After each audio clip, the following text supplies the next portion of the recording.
এই দুনিয়ায় যার বাবা নাই ও বুঝে বাবা কি। কত 5 বছর আগে মাকে সাথে নিয়ে ইফতারি করছি, আজকে তো জনম দুঃখিনী মা নাই। আজ থেকে 10 বছর আগে বাবাকে সাথে নিয়ে ইফতারি করছি, এই ঈদগাহর মাঠে নামাজ পড়তে আসছি, বাবা আমার সাথে ছিল, আজকে আমার বাবাটাও নাই। ও বলি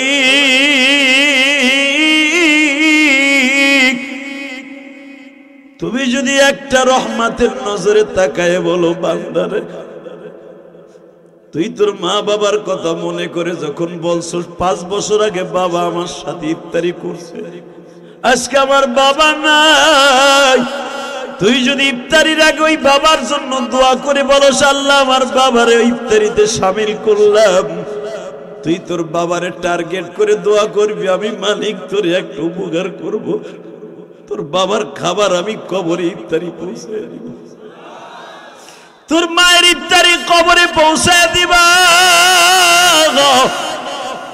বান্দা তুই জানোস না আমি মালিক যা পারি দুনিয়ার রাজা বাদশারা পারে না, আমি ইচ্ছা করলে তোরে একটা গুনাহগারকে চিরতরের জন্য মাফ করে দিতে পারি, আমি মালিক যা ইচ্ছা করি তাই করতে পারি, পৃথিবীর কারো কাছে আমার কৈফিয়ত দিতে হয় না।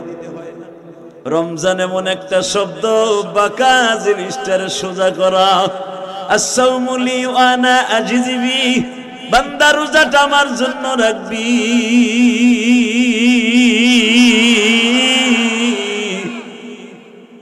আমি মালিক তোর ইফতারির আগে এমন একটা পুরস্কার দিব, ইফতারিটা সামনে নিয়া ঠান্ডা বরফ মিশ্রিত পানি লয়ে 1 গ্লাস শরবত খাবি, ইচ্ছা করলে তুই ইফতারির আধা ঘন্টা আগে খেয়ে ফেলতে পারতি, কিন্তু তুই যখন খাস নাই রে বান্দা, আমি মালিক বুঝিয়া ফেলছি,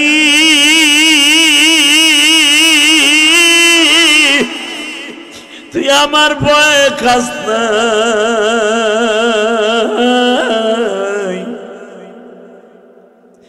এই জন্যই তো আমি হাদিসে কুদসিতে বলছি আসসাউমু লি, রোজা আমার জন্য, ওয়া আনা আজিজি বি, এর পুরস্কার স্বয়ং আমি আল্লাহ নিজে। হে বান্দা তুই জানোস না কিয়ামতের মাঠ যেদিন শুরু হয়ে যাবে, সব মানুষগুলা জাহান্নামের আগুনের মধ্যে ধাউ ধাউ করে জ্বলবে, কিন্তু একমাত্র ওই মানুষটা জাহান্নামের আগুনে স্পর্শ করবে না, যেই মানুষটা বাঁকা হয়ে গেছিল গুনাহ করতে করতে, রোজা দিয়ে সোজা হয়ে গেছিল, আমি আল্লাহ তারে কোনোদিন জাহান্নামের আগুনে স্পর্শ করাবো না।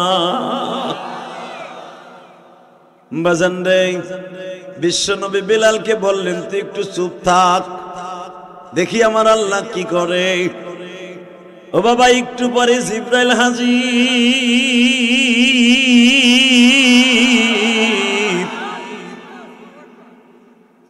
নবী আপনি বিজয়ের আজান দেওয়ার জন্য মুয়াজ্জিন খুঁজতেছেন, নবী আপনি কি জানেন এই আজানের প্রথা কিন্তু আল্লাহ সর্বপ্রথম বিলালকে দিয়ে চালু করছে। আপনার বাড়ি যখন প্রথম মক্কায় নামাজের হুকুম চালু হয় মেরাজের থেকে আসার পরে, সিদ্ধান্ত হয়েছিল নামাজের টাইম হইলে বেল বাজাবে, আবার সিদ্ধান্ত হইল কড়া বাজাবে, আবার সিদ্ধান্ত হইল পাহাড়ের উপরে দাঁড়ায় দাঁড়ায় জোরে জোরে চিৎকার মারবে, এর দ্বারা বুঝবেন নামাজের টাইম হয়েছে। হিন্দুরা যেরকম ওদের পূজার সময় হলে উলুলি মারে, আপনার এই সাহাবীদের মধ্যে অনেকে উলুলির কথা বলেছিল, কিন্তু নবী মনে করে দেখেন গো, আপনি সিদ্ধান্ত চাইছিলেন নামাজের জন্য কি আওয়াজ দিয়ে ডাকা যায়। অনেকে বলছিল পাথরের উপরে করাত টানবো, করাত করাত আওয়াজ হইব, মনে করবো নামাজের টাইম হইছে। নবী 10 জন সাহাবী 10 কোয়ালিটিতে তারা সিদ্ধান্ত দিয়েছিল, কিন্তু এই বিলাল শুধু একাই ঘুমের মধ্যে বলে উঠছিল আল্লাহু আকবার,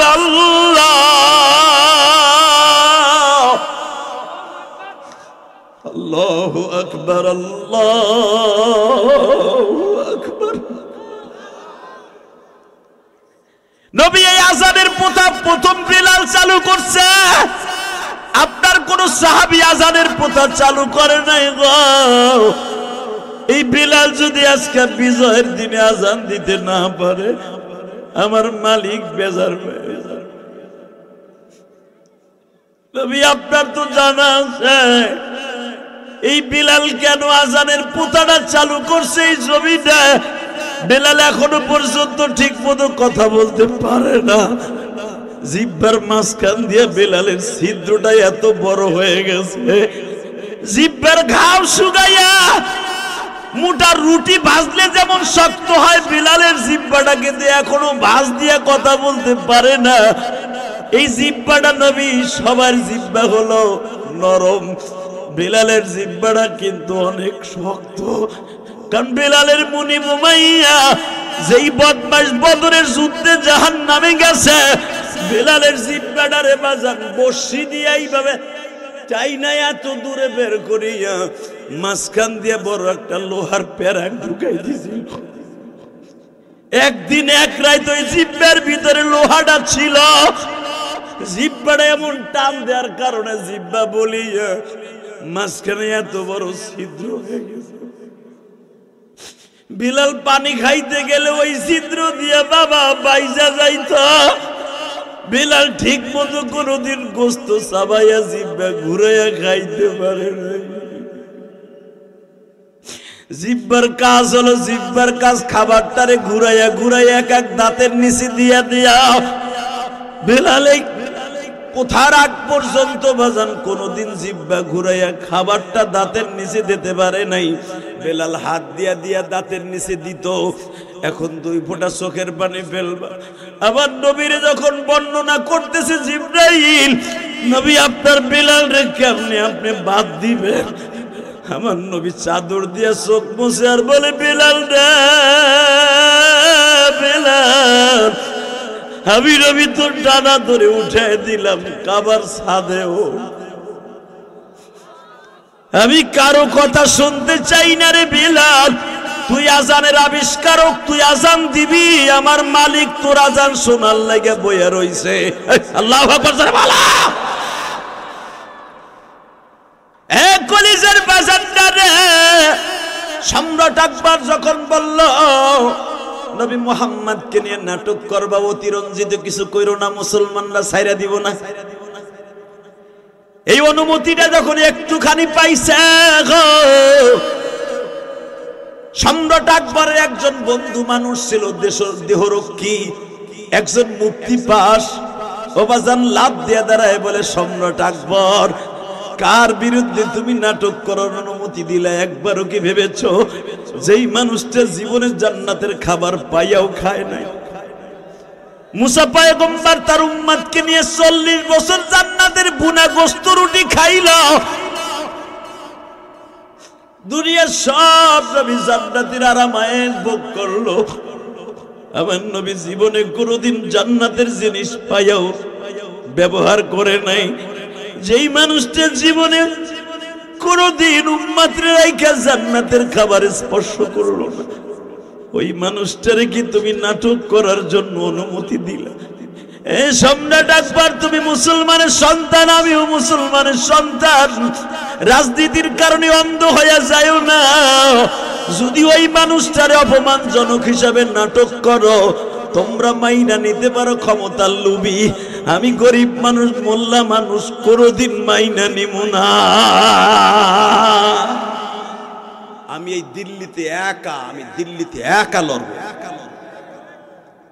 আমার একজন পরশুদিন দেখাইতেছে, দেখেন সাবান, এটা বলে গোয়াশলি খালি ফর্স হয়। আমি কে তাহলে ভালা, মালিক বেলাল রে যদি এই যুগে পাঠাইতো, বেলাল মনে ফর্স হয়ে যেত। ঠিক না ভাই? ঠিক। টাটকা বদমাইশি কথা, টাটকা বদমাইশি। প্রত্যেকটা সাবানের ফেনা, অর্থাৎ সাদা সাদা যে ফেনাটা হয়, এটা এমনি সাদা থাকে, ঠিক না? ওটা শরীরে লাগাইলে এমনি ফেনা ফক ফকা দেখা যায়। আরে ভাই, সাবান দিয়ে যদি ফর্সা হওয়া যাইত, তাহলে দুনিয়ার একটা হাফসির লোক, নাইজেরিয়ান লোক কালো থাকতো না। ওরা বাংলাদেশ থেকে সব টিরাক ভরে ভরে সাবান নিয়ে ওরা ফর্সা হয়ে যেত। ঠিক না ভাই? ঠিক। সম্ভব না। আমার মালিক কি বলে শোনেন, লাকাদ খালাকনাল ইনসানা ফি আহসানি তাকওয়িম।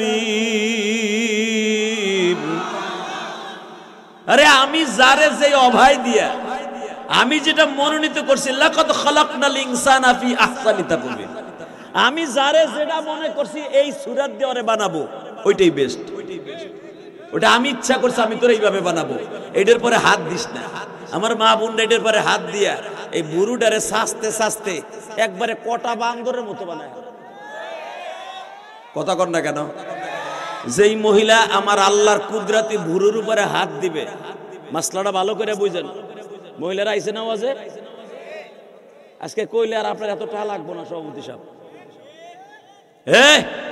ভালো করে বুঝেন, আল্লাহর কুদরতি শরীরের উপরে যারা হাত দিবে, রব্বে কারিম মৃত্যুর সময় তাদের পুরা বডিটাকে গজবে ফেলাই দিবে।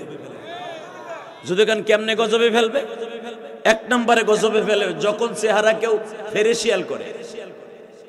এই ফেরেশিয়ালের এক নম্বর উদ্দেশ্য হলো তার গুনাহ কামানো। যদি কেন কেমনে ফেরেশিয়াল করে পালারে যাইয়া সাইজা শুধু স্বামীরে দেখায় না। এ বুড়া চাচা কথা কও, তোমার স্বাস্থ্যবার বউ যখন সাজে তুমি দেও না কুতকুতাইয়া চাইয়াছে? হ্যাঁ ঠিক আছে,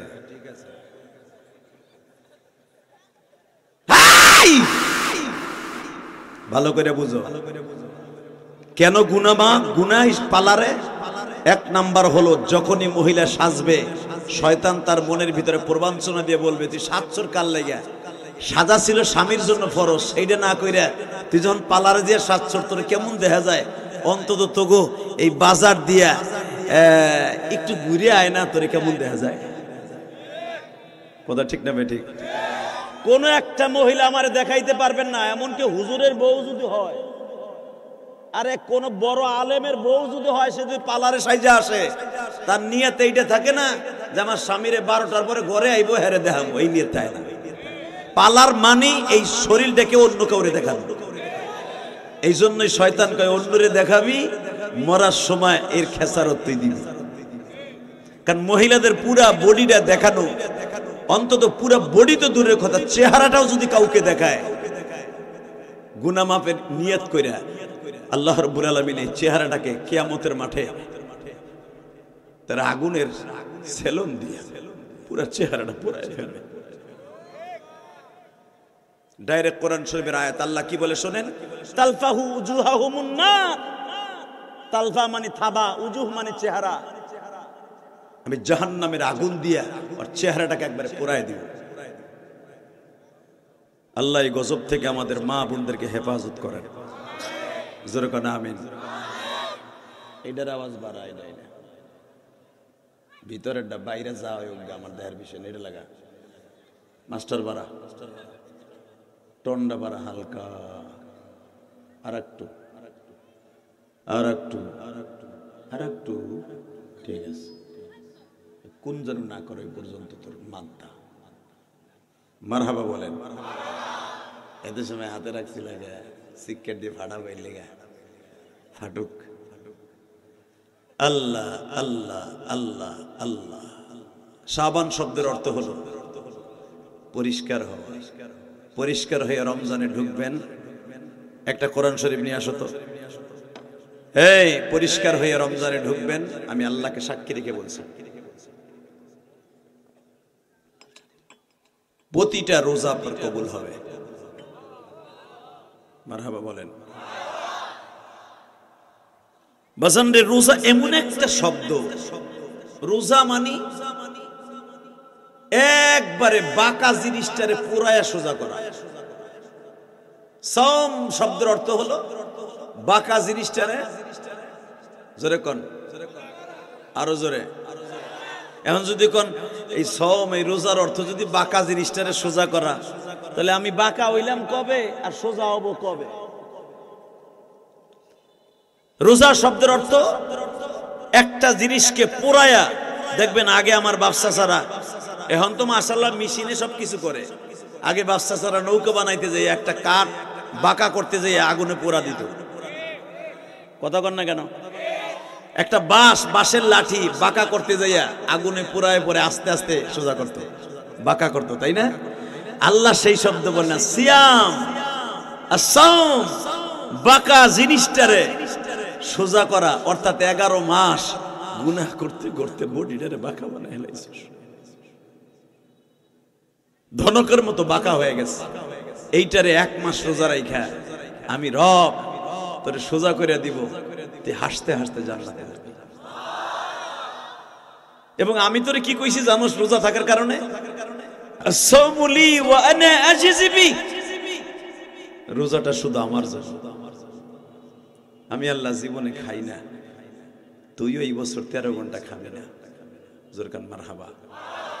আমি আল্লাহ জীবনে বিয়া করি নাই, বউ নাই, বাসরঘর করি নাই, বিবি নিয়ে ঘুমাই নাই, তুইও 13 ঘন্টা বউ নিয়ে ঘুমাবি না। আমি জানি, আমার ডরে জানোস তুই বিবির সাথে ঘুমাইলে ফাহেসা কাজ যদি হয়ে যায় তো রোজাটা নষ্ট হয়ে যাবে, এটা তুই জানোস। আমার ভয়ে বিবির সাথে তুই মোলাকাত হইছে, ঘুমাইছর এক খাটে, বিজির দিকে একবারও ফিরে তাকাস নাই, কারণ তোর অন্তরে আমি মওলার ভয় ছিল। কথা কর না কে? তুই বাথরুমের মধ্যে ঢুকছো, পানির পিপাসায় তোর কলিজাটা শুকায় গেছে, ইচ্ছা করলে টিবল ছাইরা 1 গেরা পানি ধরে তুই পেট ভরে খাইতে পারতি। ওখানে আমি সারা তোর বিবি বাচ্চা কেউ ছিল না, তুই পানিটা পান করস নাই একমাত্র আমি রবির ভয়ে। ঠিক না বে? ঠিক। আজ থেকে 30-40 বছর আগে, এ ভাই এ হোনেন, এই যে লাম্বা ভাই বহে, কি কইল? সমস্যা আছে, ঠিক আছে, আল্লাহ কবুল করেন, জোরকানা আমিন। 2 বাপ বেটা একসাথেই যায় না নাকি? আল্লাহ ভাইরে হেদায়েত নসিব করে, জোরকানা আমিন। ওয়াজ শুরু করলাম, আধা ঘন্টা ভাই উঠে হেঁটে গেল। এরকম যাবেন নাকি অনেকে? তাহলে কোন এখনই যান, ওয়াজের মাঝখানে উঠেন ইনশাল্লাহ। বলেন তো, আজকে যে কথাগুলো বলবো সারা বছর এই কথাগুলো আমি ইলিয়াস রহমান জিহাদি বলিনি। 11 মাস নয় 12 মাস আমরা ওয়াজ করি, 12 মাসের ওয়াজ 12 কোয়ালিটির হয়। কথা বলেন না কেন? রমজান আর মাত্র 9টা দিন মাঝখানে বাকি আছে। যদি শাবান মাস 30 তারিখ হয়, 30 দিনই যদি হয়, মাঝখানে আর মাত্র 9টা দিন বাকি আছে। এরপরে আপনার দরজায় রমজান টোকা মারবে আর বলবে, আনা শাহরুন আজিম, শাহরুদ্দাল্লাহ মুবারাকা, শাহরুন আজিমা, শাহরুন মুবারাকা, শাহরুন আজিমা, দাল্লাহ শাহরান মুবারাকা। রমজান নিজে বলবে। আল্লাহু আকবার বলতে পারলেন না? এই রমজান মানে আপনার খালাতো ভাই রমজান না। একজনে কইছে, এক হুজুর ওয়াজ করছে জুমার দিন, রোজার 1 সপ্তাহ আগে, ভাই সবাই ভালো হয়ে যান, রমজান কিন্তু আসতেছে, নলে কিন্তু আড্ডি কুড্ডি ভেঙে লাইব রমজানে। মাদ্দার সব কয়, আমার বাড়ির সামনে দিয়ে রমজান যাবে আর ও আমার আড্ডি ভাঙবে। নাতি পুতারে কইতেছে, দেখ কোন ফাঁক দিয়ে যায়, জিগাবি সবাই রমজান কেডা। একজনের কপাল খারাপ হয়ে গেছে, সে দামা করে বাজার করে নিয়ে আপনাকে ওই বাজারে যাইতেছে, আর বাড়ির সামনে দিয়ে, মাতবাড়ি বাড়ির সামনে দিয়ে। তোর নাম কি রে? কারো রমজান। কাদি গায়, তোরই তো খুঁজতেছে আমার দাদাই। ফিডাইয়া লুলা বানাইয়া ঘরের মধ্যে হোয়াইট হয়ে দিছে। সালিশি পড়ছে, কিল্লিগা মারছে নিরহ মানুষটারে, ও আইবো আমার ঠ্যাং ভাঙবো, তার আগে ওরে ভাঙে থুয়ে দিছে। কয় কে? কও না রমজান। বাজানরে দিলটা নরম করবেন। যদিও হাসির রহস্যে বললাম গো বাবা, রমজান এমন একটা শব্দ, বাঁকা জিনিসটার সোজা করা। আসাউমুলি ওয়ানা আজিজিবি, বান্দা রোজাটা আমার জন্য রাখবি।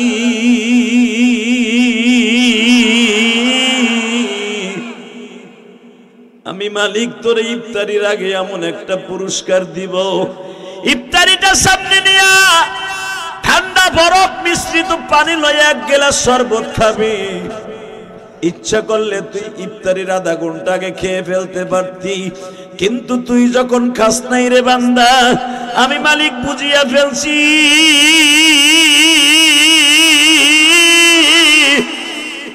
তুই আমার ভয়ে খাস না।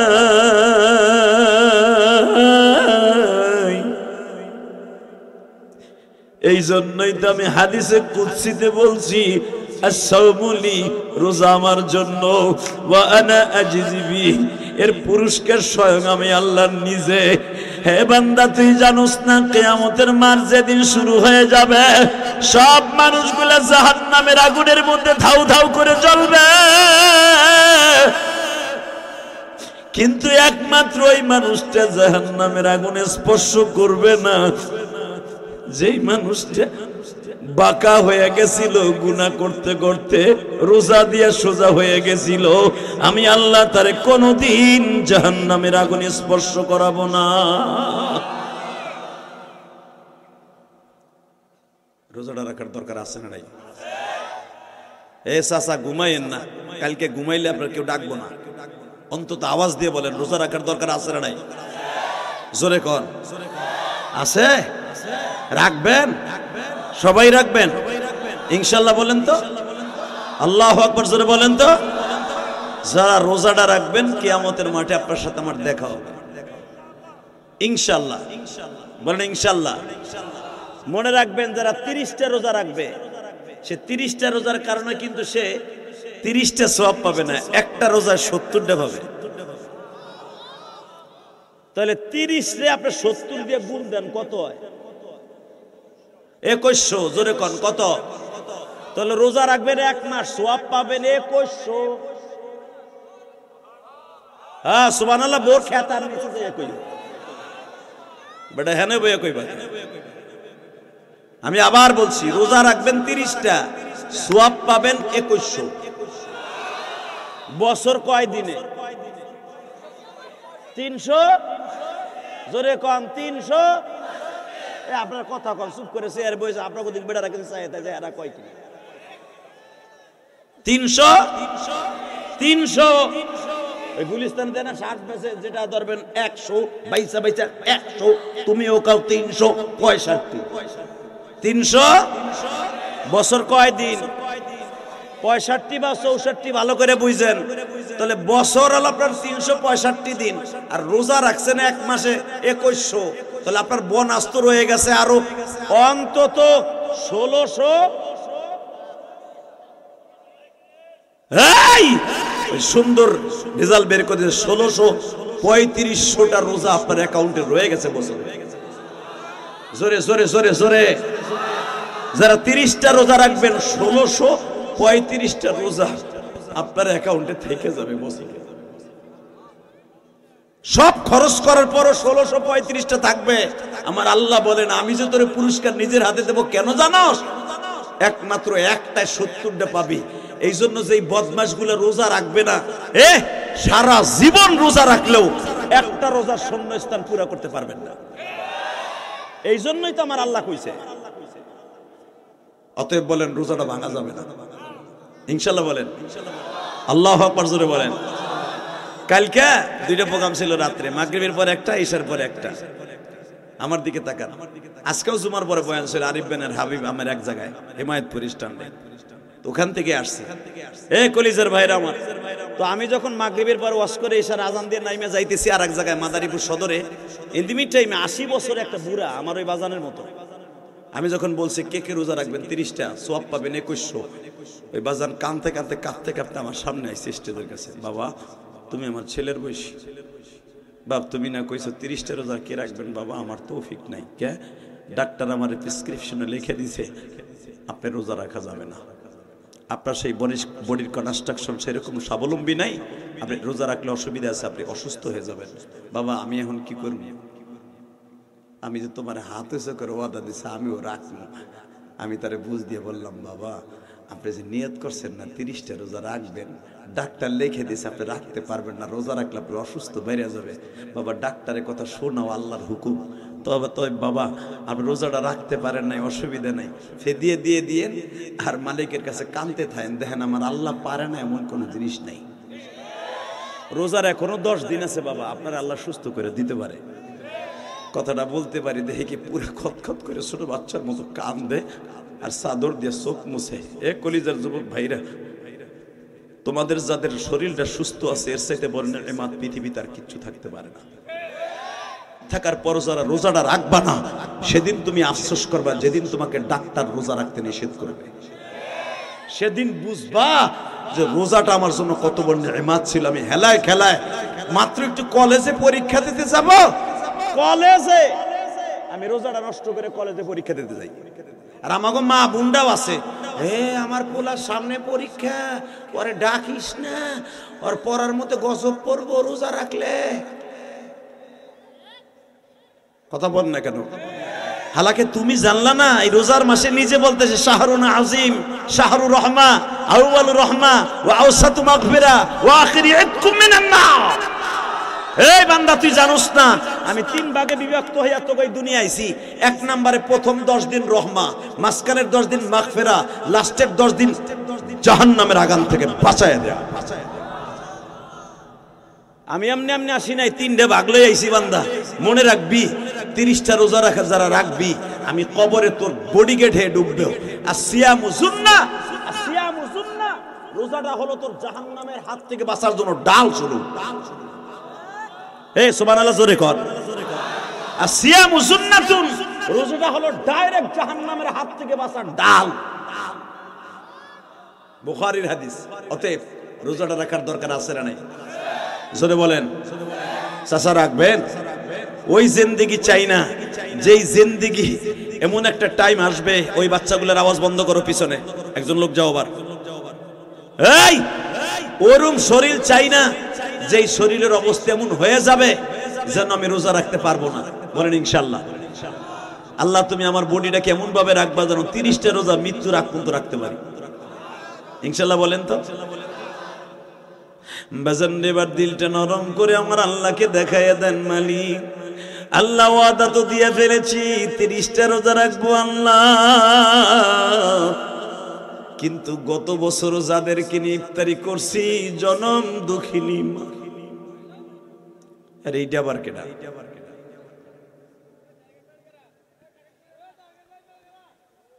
এ বাজান এদিকে তাকান। মনে মনে যদি এখন থেকে নিয়াত করেন গত 5 বছর আগে মাকে সাথে নিয়ে ইফতারি করছি, আজকে তো জনম দুঃখিনী মা নাই। আজ থেকে 10 বছর আগে বাবাকে সাথে নিয়ে ইফতারি করছি, এই ঈদগাহর মাঠে নামাজ পড়তে আসছি, বাবা আমার সাথে ছিল, আজকে আমার বাবাটাও নাই। ও বলি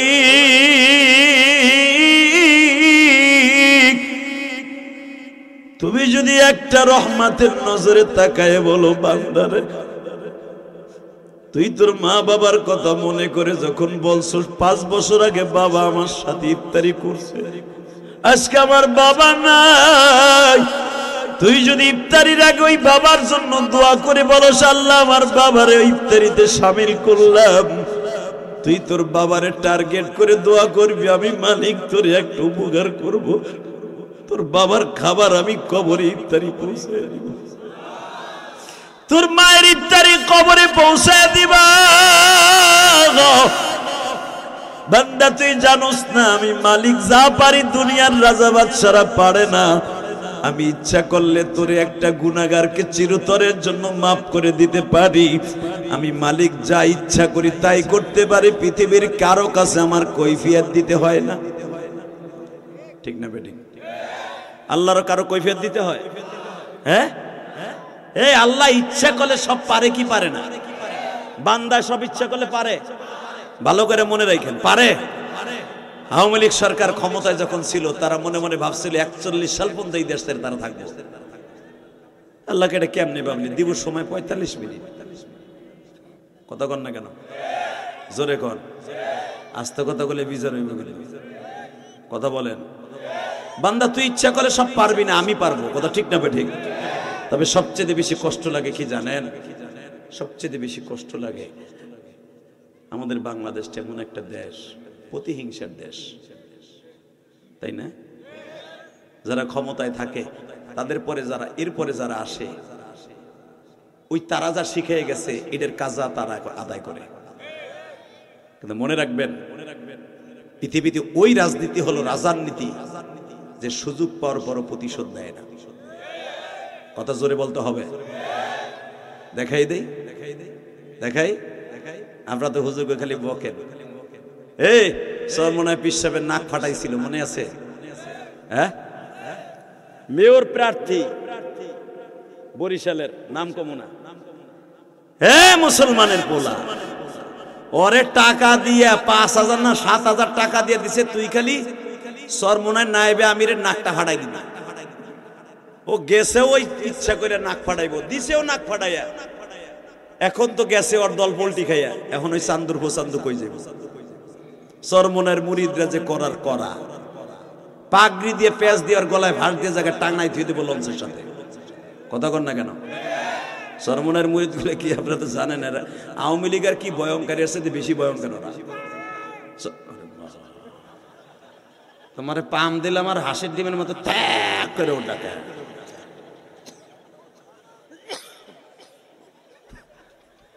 মারহাবা বলে এই মুসলমানে বলে দিকে তাকান। সরমনে পিসাবের মুরিদ গুলো এমন মুরিদের মুরিদ, এর যে পিসাব যদি থামাই না রাখতো, আরে আমি এক বুলেটের সামনে ওরা বুক পাতায় না। কিসের কার আবু সাইদ সমন্বয়ক যে আবু সাইদ কইছিল মার গুলি, এইরকম হাজার হাজার সরমনারে পুলিশের সামনে কবে মার, আমার শায়েকরে মারছর মার। এই চোখ দিয়ে দেখছি। এই বেড়ে দেখেন রাজনীতি কারে কয়। এই যে এই চান্দুটা যে তার নাক ফাটাইছিল, কিন্তু ধরা খাইছিল, দেখছেন? হ্যাঁ, পিসাবের সামনে লয়ে আইছে, পুলিশ লয়ে আইছে। হুজুর এটার কি করবো? হুজুর কা আমি ওরে মাফ করে দিছি।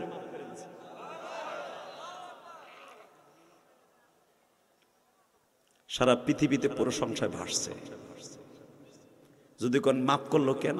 এটা যদি আওয়ামী লীগের ক্ষেত্রে হইতো, বিএনপির ক্ষেত্রে হইতো, ও নাক ফাটাইছে আমার এমপির, আমার মেয়রের, পরে যে কোন কোন জায়গায় ফাটাবি ফাটা, প্রথমে লাথি দিয়ে নিচেরটা ফাটাইতো। হাসেন কেন? যেখানে ফাটাইলে কেউ দেখবো না, ওখানে উ করে বয়ে বড় ও মা, কথা কন না কেন? এরপরে দিত চোখ দুটো উঠে, কথা কন। এরপরে কান ঘুষি দিয়া পর্দাটা ফাটাইতো, এরপরে নাক ফাটাইতো সবার পর, কেন ওটা তো তুই ফাটাইছ রে। কথা কন না কেন? বেচারা কি করলো? দাঁতটা ভাঙলো, দেখেন নাই তো? এই পরশু দিন দেখে আসলাম, আমার কয় জেহাদি এই দেখে এখনো সেলাই দিয়ে আছে 4টা।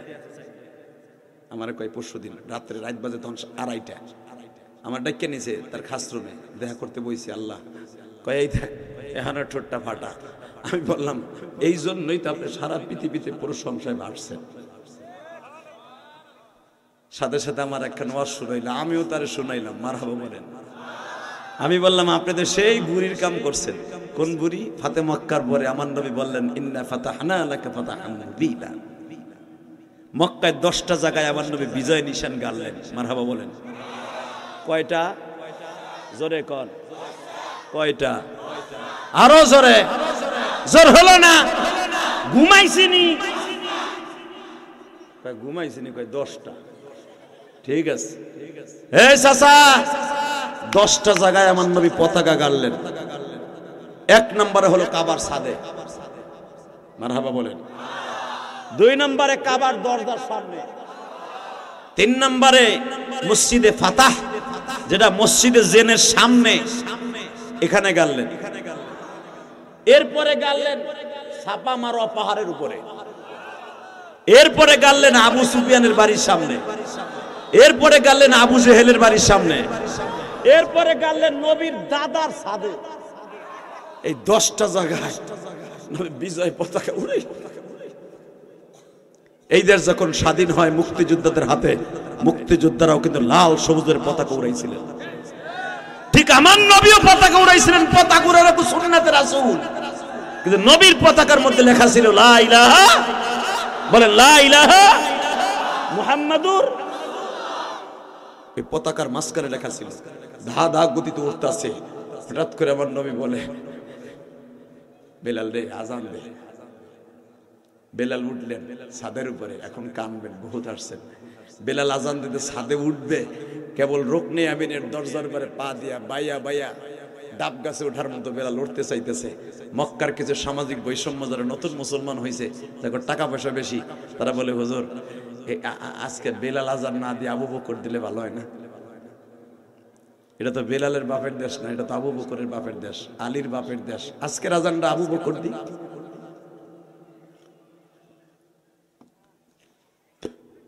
আমার নবী চিন্তা করলেন, কি কয় এরা, এটা কয় কি? আচ্ছা ঠিক আছে, আমি একটু চিন্তা করে দিই।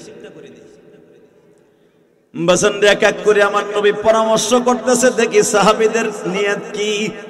আবু বকরকে জিজ্ঞেস করে, আবু বকর আজকের আজানটা কে দেবে? বিজয়ের আজান, এটা তো নামাজের আজান নয়, এটা বিজয়ের আজান।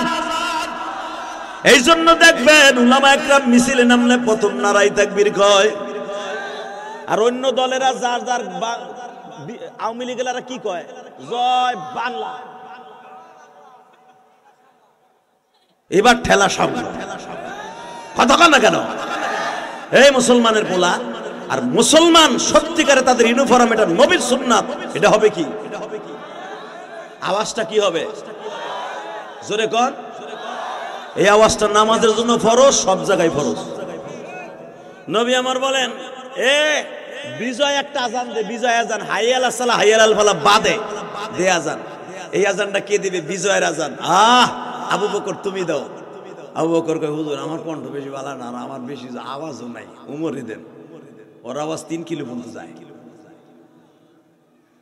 আল্লাহ সুবহানাল্লাহ যারা আসতে কয়, ওমর কয়, হুজুর আমার মন মানে সাথে ভালো না, আজান দিতে যে কারে কি ঘুষা মুসা মারমু, কারণ এমনি মিজাজ গরম আছে। আপনি আজানটা আপনার চাচা আব্বাস রে দিতে কন, কারণ আব্বাসের গলার কণ্ঠ বুখারীতে আসছে 8 কিলোমিটার পর্যন্ত যাইতো। এই আব্বাস যদি কাবার সাদে বসে হাসি দিত, আরাফার মাঠ থেকে শোনা যাইত। আল্লাহ আব্বাসকে এত শক্তি দিয়েছিলেন। আল্লাহু আকবার বলেন তো। বলে আপনার চাচারে দিতে কন। একজনে কয় একটু বুড়ো হয়ে গেছে, আলীরে দিতে কন। প্রতিযোগিতা শুরু হলো।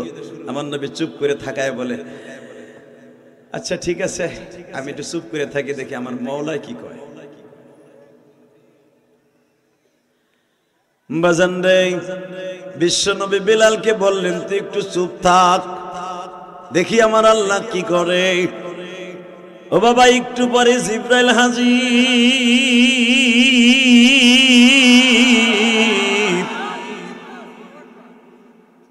নবী আপনি বিজয়ের আজান দেওয়ার জন্য মুয়াজ্জিন খুঁজতেছেন।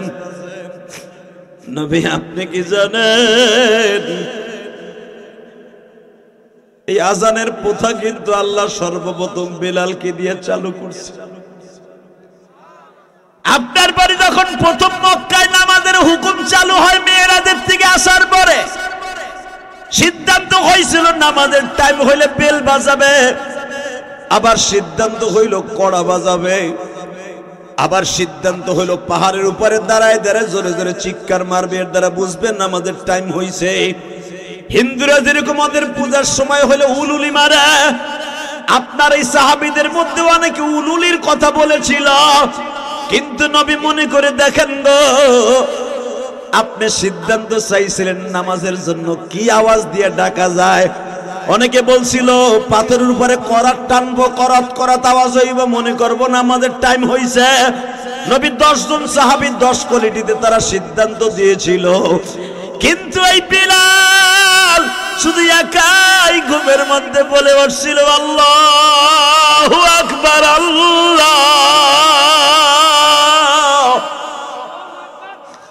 আল্লাহু আকবার, আল্লাহু আকবার। নবী এই আযানের প্রথা প্রথম বিলাল চালু করছে, আপনার কোন সাহাবী আযানের প্রথা চালু করে নাই গো। এই বিলাল যদি আজকে বিজয়ের দিনে আযান দিতে না পারে, আমার মালিক বেজার হয়ে যাবে। নবী আপনার তো জানা আছে এই বিলাল কেন আযানের প্রথাটা চালু করছে। এই জমিটা বিলাল এখনো পর্যন্ত ঠিক মতো কথা বলতে পারে না, জিহ্বার মাঝখান দিয়ে বিলালের ছিদ্রটা এত বড় হয়ে গেছে, জিহ্বার ঘাও শুকাইয়া মোটা রুটি ভাজলে যেমন শক্ত হয়, বিলালের জিহ্বাটা কিন্তু এখনো ভাঁজ দিয়ে কথা বলতে পারে না। এই জিহ্বাটা নবী, সবার জিহ্বা হলো নরম, বিলালের জিহ্বাটা কিন্তু অনেক শক্ত। কারণ বিলালের মুনি মুমাইয়া যেই বদমাশ বদরের যুদ্ধে জাহান্নামে গেছে, বিলালের জিহ্বাটারে বাজান বর্শি দিয়ে এইভাবে চাই না এত দূরে বের করিয়া মাঝখান দিয়ে বড় একটা লোহার প্যারাক ঢুকাই দিয়েছিল। একদিন এক রাত ওই জিব্বার ভিতরে লোহাটা ছিল, জিব্বাটা এমন টান দেওয়ার কারণে জিব্বা বলি মাঝখানে এত বড় ছিদ্র হয়ে গেছে।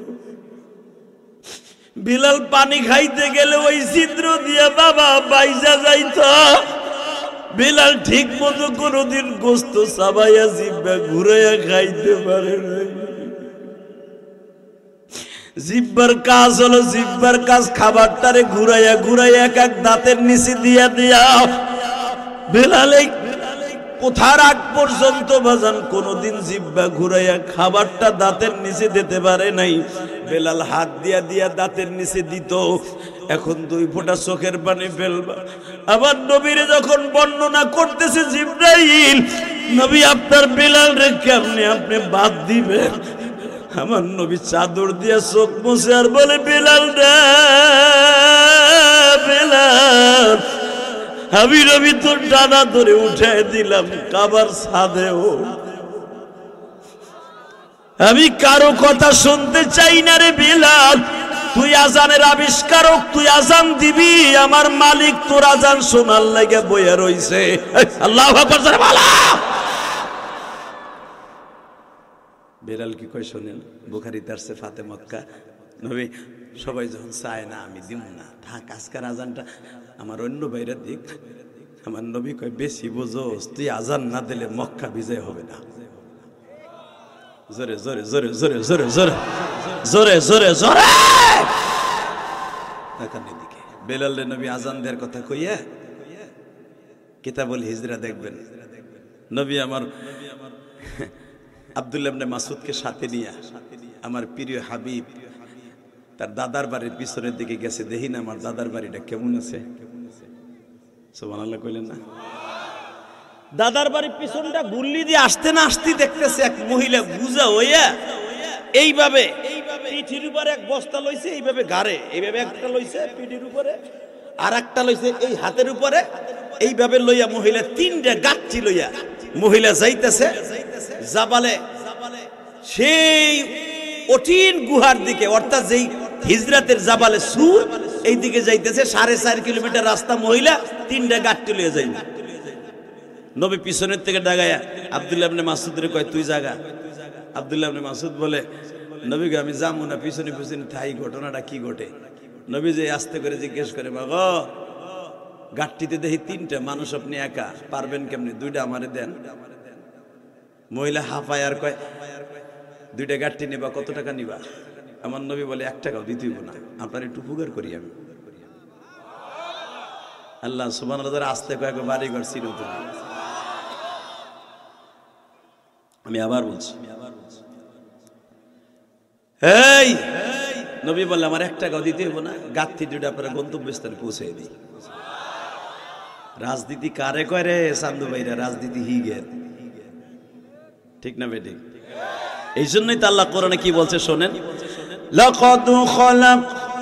لقد كان لكم في رسول الله أسوة حسنة। তোমার গোটা জিন্দেগীর রাজনীতি শেখার জন্য তোমার নবীর রাজনীতি যথেষ্ট। কোন নেতার রাজনীতি শিখতে হবে না, তোমার বিশ্ব নেতার রাজনীতি যথেষ্ট। কথাটা কে বলেছে? আমি না আল্লাহ? জোরে কর, লাকাদ কানা লাকুম ফি রাসূলিল্লাহি উসওয়াতুন হাসানাহ। তোমার পুরা জিন্দেগিটা সুন্দর করার জন্য, রাজনীতি করার জন্য, নামাজ পড়ার জন্য, রোজা করার জন্য, সমাজ চালাবার জন্য তোমার নবীর আদর্শই উত্তম আদর্শ। ভালো করে বুঝেন। এইগুলা যখন আমরা ওয়াজ করব, আপনাকে অনেক নেতারা কইবে ধুর নবীর যুগের ওই রাজনীতি এখন চলবো নি, চালাইও না। কবরে যায় দেখো তোমার কোন বাপের রাজনীতি চলে। কথা কর না কেন? যাইয়া তুমি দেখবা না তোমার কবরে মুজিবুর রহমান বয়ে রয়েছে, যায় দেখবা না ওখানে জিয়াউর রহমান বয়ে রয়েছে, যায় দেখবা না চাচা মওদুদি বয়ে রয়েছে, যায় দেখবা না তোমার সরমুনা বিশ্বাস বয়ে রয়েছে, একজনই বয়ে রয়েছে যার রাজনীতি তোমার লাগবে।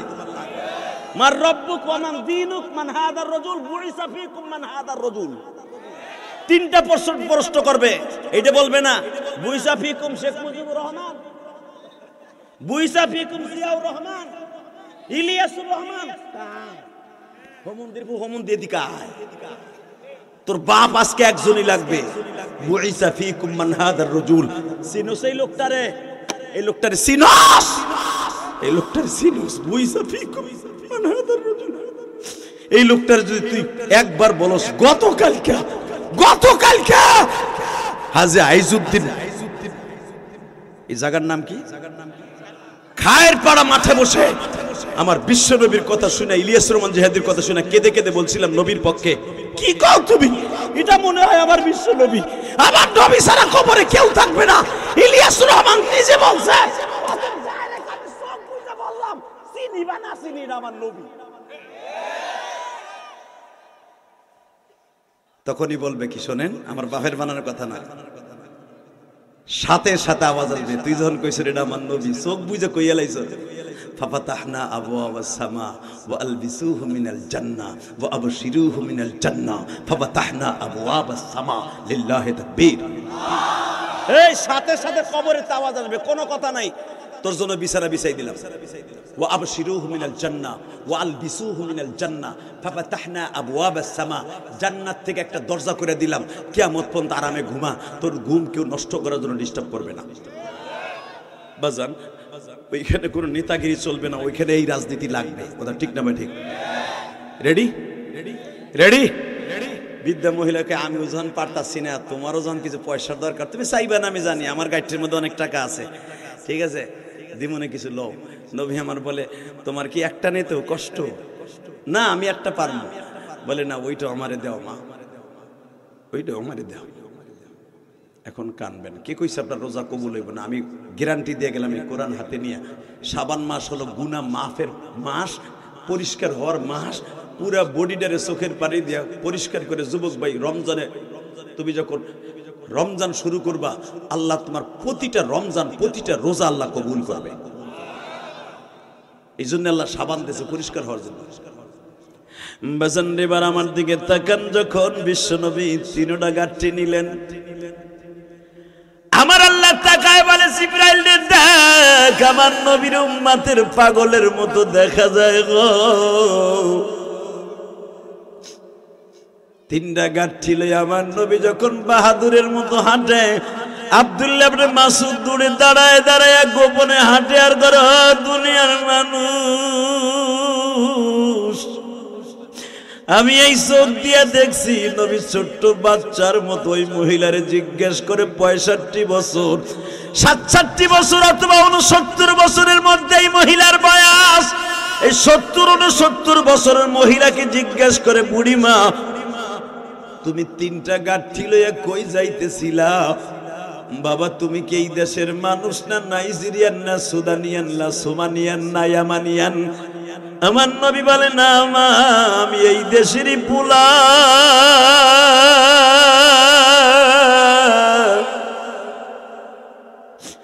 তোমারে তো কোনোদিন এইভাবে এইখানে সচরাচর তোমার চেহারাটা মনে পড়ে না।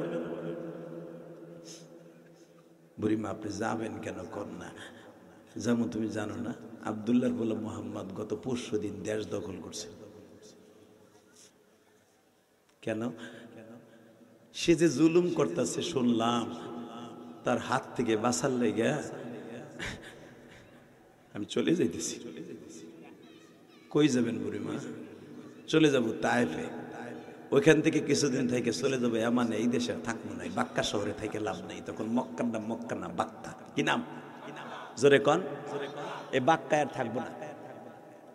নবী আমার এক হাত দিয়ে চাদর মুছে, চোখ মুছে, আর এক হাত দিয়ে বুড়ির কথা শুনে, বৌমা বুড়িমা, আচ্ছা মোহাম্মদের পোলার ডরে আপনি চলে যেতেছেন, মোহাম্মদের পোলারে কোনদিন দেখছেন? আরে ধরা বদমাশের চেহারা আমি দেখবো, নাউজুবিল্লাহ বলেন। বুড়িমা, মোহাম্মদের আব্বা কেমন ছিল? আরে কইও না, তার আব্বা যে এত সুন্দর ছিল, তার আব্বার মতো মানুষ এই মক্কা নগরীতে একজনও ছিল না। বুড়িমা, মোহাম্মদের মা কেমন ছিল? আরে কইও না, এর মা বেশি দিন বাঁচে নাই তো, ভালো বিদায় আল্লাহ ভালোটারে লয়ে গেছে, খারাপ মোহাম্মদের ধুয়ে গেছে। হ্যাঁ নাউজুবিল্লাহ, আসতে কও, মরা তো মরার সময় তো খাইবা গুতা। এ মুসলমানে বলে এবার নাউজুবিল্লাহ দিয়ে পুরো ময়দান ফাটায় হেলাই ভাই। যখন বলছে মুহাম্মাদের মাটা ভালো ছিল এই জন্য আর মা ওরে থুয়া মরে গেছে গা খারাপ দি দেয়। আমার নবী কান্দে আর কয় মালিক শুনতাছো বুড়িমা কি কয়? আমি তো জানতাম না যদি বুড়িমার ভোট না নিতাম যে আমি খারাপ না ভালো। হালাকে তুমি আমারে কইছো লাকাদ খালাকনাল ইনসানা ফি আহসানি তাকওয়িম ওয়া ইন্নাকা লাআলা খুলুকিন আযীম। আমার চাইতে উত্তম চরিত্রের মানুষ পৃথিবীতে কাউরে বানাও নাই। এই বুড়ির কাছে আমি সবচেয়ে খারাপ। বেজান এবার চোখের পানি ফেলাইয়া নবীর একটা আওয়াজ দিয়ে দেখায় দিবা। এইবার বুড়ির সাথে হাঁটতাছি আর কথা কইতাছি। আরে বাবা তুমি একটু আস্তে হাঁটো না, তুমি যুবক মানুষ বিদে এত জোরে জোরে হাঁটো কেন? একটু আস্তে হাঁটো। নবী একবার পিছনে যায় আর একবার সামনে যায়। জিজ্ঞেস করলেন বুড়িমা মুহাম্মদ রে যদি সামনাসামনি কোনোদিন দেখো তখন কি করবা? আল্লাহ জানুয়ারে মরার আগে চেহারাটা কোনোদিন না দেখায়। এবার জানে এইবার আমার নবী মুস্কি হাসি আর কয় বুড়িমা কোন পর্যন্ত যাইবা গো? বাবা এই যে চলে আসছি জাবালে সুর, ওখানে আমার আত্মীয় স্বজন নাতি পোতা সবাই পালাইছে। ওখানে যাও চলো। পাহাড়ের নিচে দাঁড়াইয়া বুড়ি আস্তে করে গুজা হয়ে এইভাবে হাতটা দিয়ে ডাক দিছে, আমার ছোট পোলাটা কই? আমারে থুইয়া আসলি আমি মা তোদের কাছে এত অন্যায় করলাম, একবারও ভাবলি না মুহাম্মাদের বাহিনী আমারে মাইরে ফেলতে পারে? আমারে অন্তত আগাই নিয়ে যা। এই যুবকটার কত সময় দাঁড়ায় থাকবে, ওরে কিছু টাকা দিয়ে যা। ও বাজান পাহাড়ের থেকে বের হয়ে আই। যখন আবার নবীর সুন্দর চেহারা দেখতে বুড়ির ছোট্ট পোলা লাভ দিয়ে কয় তোর কত বড় সাহস রে মা?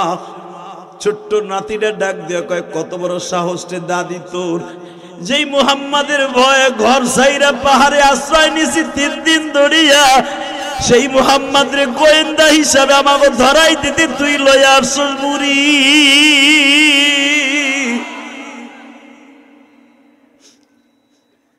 তুই কি একবারও ভাবলি না মুহাম্মদ আমাদের শত্রু?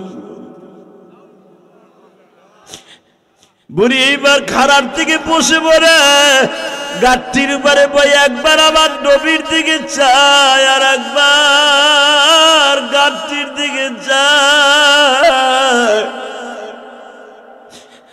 বাবা তুমি সত্য কথা কও, তুমি কি আসলে মুহাম্মদ? আবার নবী বলে বুড়ি মা আমার পরিচয় দিতে লজ্জা লাগতেছে, আমি তোমার কাছে এত ঘৃণার পাত্র বুড়ি মা। আসলে আমি সবচাইতে বেশি আনন্দ পাইছি আমার জনম দুঃখিনী মা কি তুমি ভালো বলেছ, আমার বাবাকে তুমি ভালো বলেছ বুড়ি মা। ভালো মা বাবার ঔরাসে কোনোদিন খারাপ সন্তান হয় না। এই যে তোমাদের আজকে ডাক্তার হয়েছে, ও বাজার আজকে ডাক্তার সাহেব তারে ডাক্তার বানাইতে তার মায়ের কত চোখের পানি লাগছে তোমরা জানো না। লেখাপড়ার ছাত্র জীবনে তার মা কত জায়নামাজ ভিজাইছে, কারণ কি জানুনি? সন্তান কোনোদিন বড় হতে পারবে না মা বাবার দোয়া ছাড়া। এই দুনিয়ায় যার মা নাই ও বুঝে মা কি জিনিস গো। এই দুনিয়ায় যার বাবা নাই ও বুঝে বাবা কি জিনিস।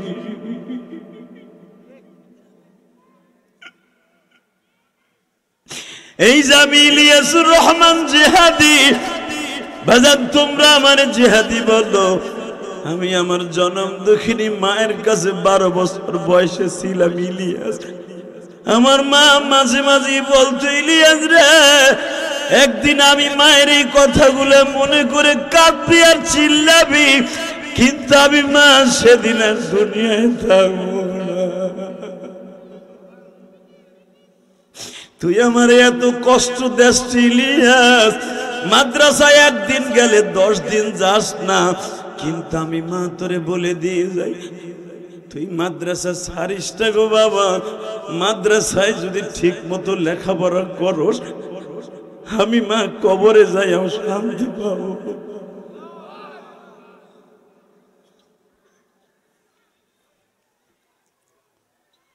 আমার আমার গ্রামের বাড়িতে যদি কেউ আমার মায়ের প্রশংসা করে, আমি মনে করি তার লাগে আমি জান দিয়ে দেব।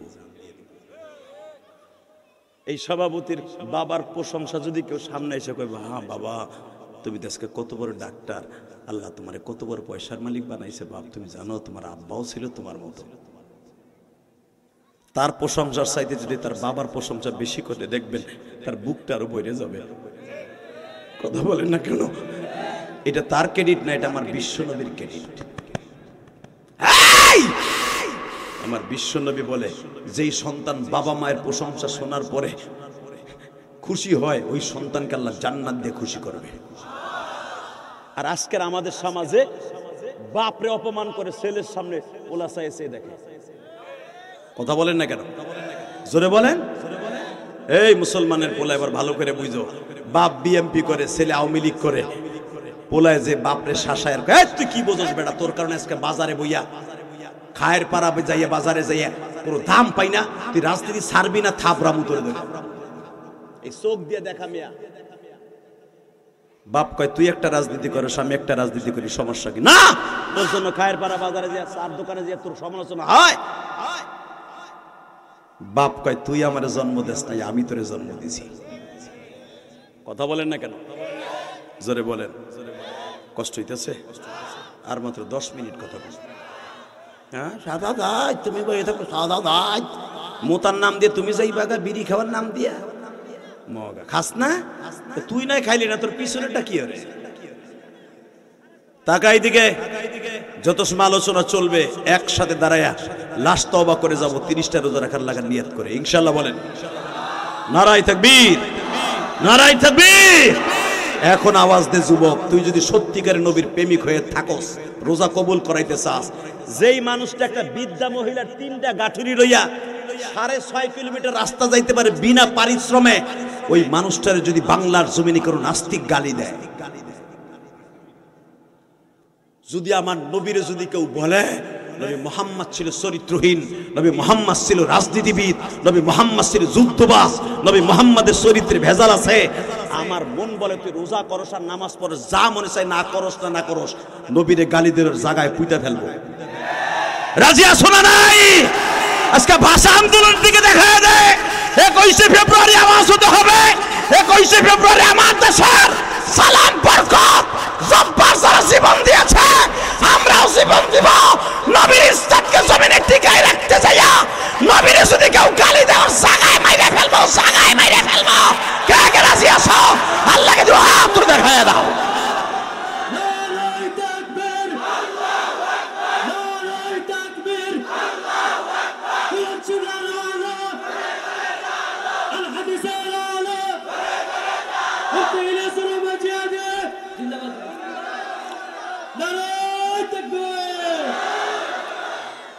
এই দুনিয়া একদিকে, রাজনীতি একদিকে, আমার নবী আর একদিকে।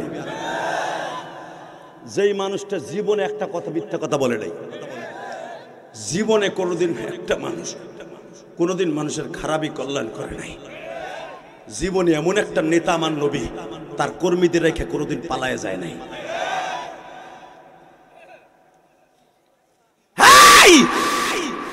বিশ্বনবী হিজরত করেছে, আগে তার কর্মীদেরকে মদিনায় হিজরত করাইছে।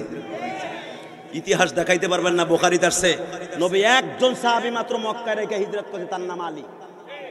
কারণ আলীরও রাইখা যাইতেন না নবী, তার 4টা মাইয়া ঘরে ছিল। এক মেয়েদেরকে গার্ডিয়ান হিসাবে একটা লোক রাখা, এটা নবীর সুন্নাত। 4টা নবীর মেয়ে ঘরে। আবার বেঈমানদের কিছু গর্ষিত মাল ছিল, আমানতের মাল, এইগুলা যদি নবী আলীরে বুঝাই দিয়ে না যাইতেন, সকালবেলা না দিতে কইতো মুহাম্মদ চুরি করে গেছে গা। এই 2টা কারণে আমার নবী আলীর রেখে নেছেন, আলীরও আগে বাড়াইতেন। কষ্ট হইতেছে? জোরে কোন, আরো জোরে, আরো জোরে।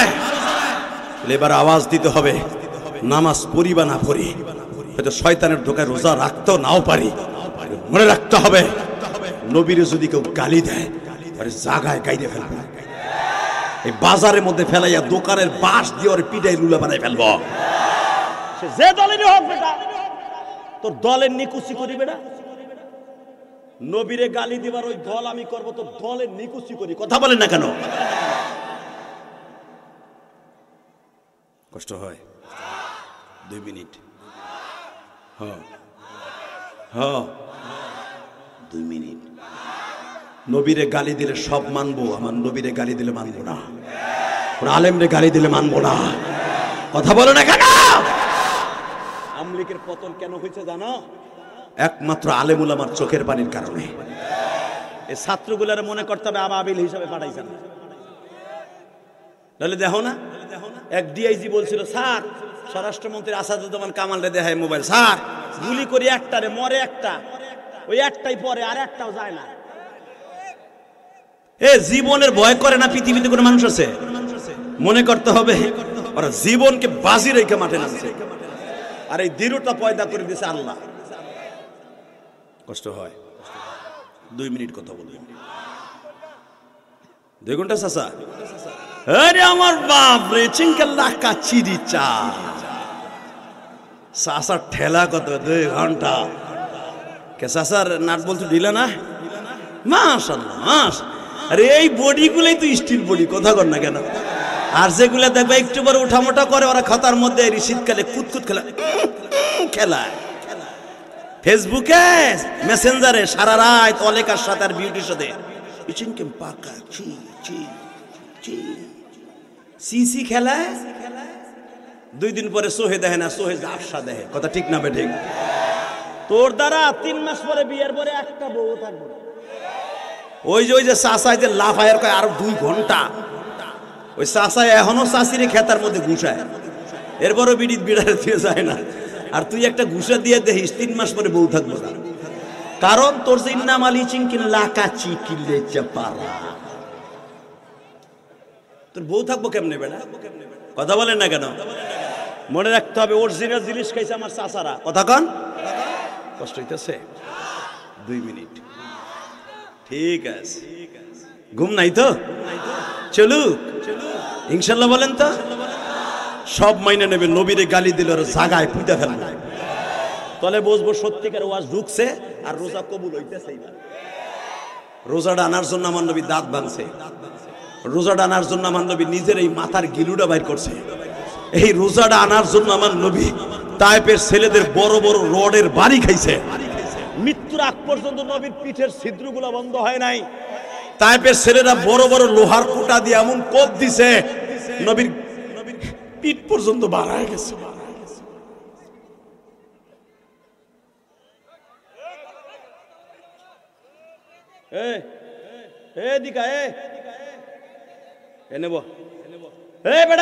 সুন্দর এদিকায় তোর চেহারা কঠিন রে, দিয়ে আমার স্বাস্থ্য বোনের দেয়া যায় নাকি? তোর যে চেহারা সব বাইঙ্গে চুরি এলাই তোর কে মার হাবা কন তোর হেনতে গেলাম জানো, একটু আবার ডিস্টার্ব করি। এখন পারলে কর, এই যে গরম পানি মার মতো চোখ ধরে একারে এসিড মার মতো মার হাবা কন। কষ্ট হইতেছে? এ বাবা, আর কি আমার খায়ের বার আনতে পারবেন? ইচ্ছা করলে আল্লাহ আনতে পারে। কথা ঠিক নেবে? ঠিক। যখন আনছেন কষ্ট করে, আপনাদের সাথে একটা বন্ধুত্ব বানাইতে হয়ে ইনশাল্লাহ। বলেন তো, আল্লাহ পাক 3টা জিনিস আমার মধ্যে দিছে, 3টা জিনিস যা অন্য কোনো বক্তার মধ্যে আল্লাহ দেয় নাই। 1 নাম্বার, আমার ভিতরে জেহাদি জজবা আছে। যে কোনো মাঠ 5 মিনিটের ভিতরে আল্লাহ গরম বানাবার তৌফিক আমাকে দান করছেন। এই 26 বছর ওয়াজ করি, আপনি ভাইবেন না আমি 2-3 বছর ধরে ওয়াজ করি। 26 বছর আমার ওয়াজের বয়স। লেখাপড়া শেষ করছি 1999 সালে, মৌলানা পাস করছি, আসলে মাস্টার্স 1999 সালে। 2000 সালে ইফতা পড়ছি, অর্থাৎ পিএইচডি করছি। এই মুসলমানের পোলা, এরপরে বক্তৃতার জগতে নামছি। আমি ছাত্র জীবন থেকে বক্তা, অর্থাৎ দাওরার বছর থেকে বক্তা, তাতে এভারেজে 26 বছর আমার ওয়াজের বয়স। এই 26 বছর ওয়াজের বয়সে, সে 26 বছর আগেও যেমন টেবিল থাবড়াইছি, এখনো পর্যন্ত একই রকম কেছি। কারণটা কি জানো? জীবন এই যৌবনকে আর এই চোখটাকে খারাপ কোনো জিনিস দেখে নষ্ট করি নাই। যেই যুবকগুলো এই চোখের পাওয়ার নষ্ট করবে খারাপ ল্যাংটা ছবি দেখা, আর চোখের পাওয়ার বেশি দিন থাকবে না, মাত্র 10 বছর পরে আর চশমা নেওয়ার লাগবে। এই যে আমার বাপসা ছাড়া এখনো পর্যন্ত লাইট ছাড়া, চশমা ছাড়া বই পড়ে, পেপার পড়ে। কেন? তারা খারাপ জিনিস দেখে নাই। এখনো এদের চোখগুলো অরিজিনাল।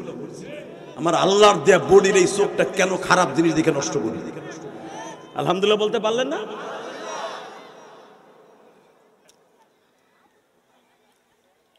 এই এই স্যার বল। আল্লাহ আমাদের সবাইকে মাফ করে দেন আল্লাহ। এবার বলেন, দুনিয়ার সবাই অপমান করলে মানবো, আমার বাবারে অপমান করলে মানবো, মারে করলে মারবো, নবীরে করলে মানবো না। রাজি আছেন তো ইনশাল্লাহ? ভারতবর্ষের সম্রাট আকবরের জামানায়, আপনাদের জানা আছে ইতিহাস, সম্রাট আকবরের জামানায় আমার নবীর বিরুদ্ধে একটা বই, নবীর বিরুদ্ধে একটা নাটক করবে হিন্দুরা, সবাই মিলে একটা পরামর্শ করলো। নগেন বাবু, ধীরেন বাবু, সুরেন বাবু সবাই সিদ্ধান্ত করলো নবী মুহাম্মদের নিয়ে একটা নাটক করবে। স্যার, সম্রাট আকবর ছিল, তার জীবনের প্রথম রাজনৈতিক জীবনে ছিল অনেক অনেক হিন্দুদের পাঁচাটা গোলাম, ক্ষমতায় থাকার জন্য যা দরকার। কথা বলেন না কেন? এই মুসলমানের পোলা, অধিকাংশ সরকারে পতন হয় যখন সরকার কোনো এক গ্রুপকে বেশি প্রাধান্য দেয়। সরকার বেশি প্রাধান্য দিয়েছিল মুক্তিযোদ্ধাকে, জনগণে কিছু মূল্যই করে নাই। কথা কর না কেন? মুক্তিযুদ্ধের এখন এমন ধরা খাইছে। এই মুসলমানে বলা মনে রাখতে হবে, সরকার বাহাদুর যিনি হবেন, আপনি এলাকার চেয়ারম্যান হলো সবাই আপনার কাছে সমান থাকবে। এটা হলো সুন্নাতের রাসূল। মুক্তিযোদ্ধাদের অবদান বাংলাদেশে অস্বীকার করার মতো ক্ষমতা আমাদের নাই, কিন্তু মুক্তিযোদ্ধাদের কেমন জায়গায় উঠানো যাবে না। যারা মুক্তিযুদ্ধে যায় নাই তাদের মনে করবেন পায়ের স্যান্ডেল, আর তারা হলো হিরো। কথা বলেন না কেন? সব সমান থাকবে, আল্লাহ রহমত এই দেশে নাজিল হবে। কষ্ট হইতেছে চাচা? চাচা খুব খুশি হইতেছে। কোন কোন কোন বাবা মুক্তিযুদ্ধে জীবনে বন্দুকও ধরে নাই, যাইয়া মনে হয় পানি জগ ভরে পানি আগাইতেছে হেই বেটার বাড়িতে বিল্লি। ঠিক না বেঠিক? ঠিক আছে। এই মুসলমানের পোলা অতিরিক্ত কিচ্ছু আল্লাহ পছন্দ করে না। আজকে ভাষা আন্দোলন যারা মারা গেছে, সালাম আব্দুল জব্বার যায় দেখেন ওদের বাড়িতে কিচ্ছু নেই। হালাকে আমার বাংলা মাকে এই বাংলা শব্দে আমার কথা বলার, এই যে বাংলায় ডাক্তারি করার যোগ্যতা যারা করে দেওয়ার জন্য জীবন দিয়ে গেছে, তাদের আমরা কি করলাম? আজকে একটা ডেস্ক সেট ভাড়া করছি, কত কর না গে সারা রাস্তা পরে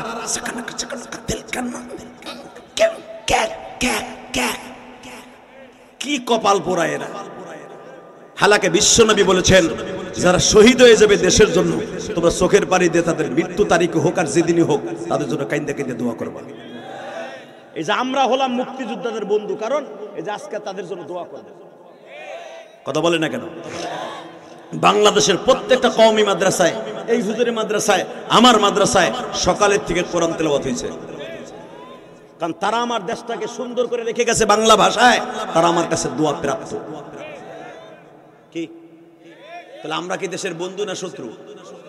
হালাকে যেই সরকারি যায় আমাকে জঙ্গি বানায়, আর যারা ওই যে সারাদিন মুক্তিযুদ্ধকে ভাষা আন্দোলন করে যারা মারা গেছে, হ্যাঁ গো মৃত্যুবার্ষিকীতে ধাপ ধাপ বাজায়, ওরা হলো আল্লাহর ওলি ইমাম গাজালি। বাজান এবার আমার দিকে তাকান, জমিনের মালিক কে? এক কলিজার বাজানদারে সম্রাট আকবর যখন বলল নবী মুহাম্মদকে নিয়ে নাটক করবা, অতিরঞ্জিত কিছু কইরো না, মুসলমানরা ছাইরা দিব না, এই অনুমতিটা যখন একটুখানি পাইছে গো,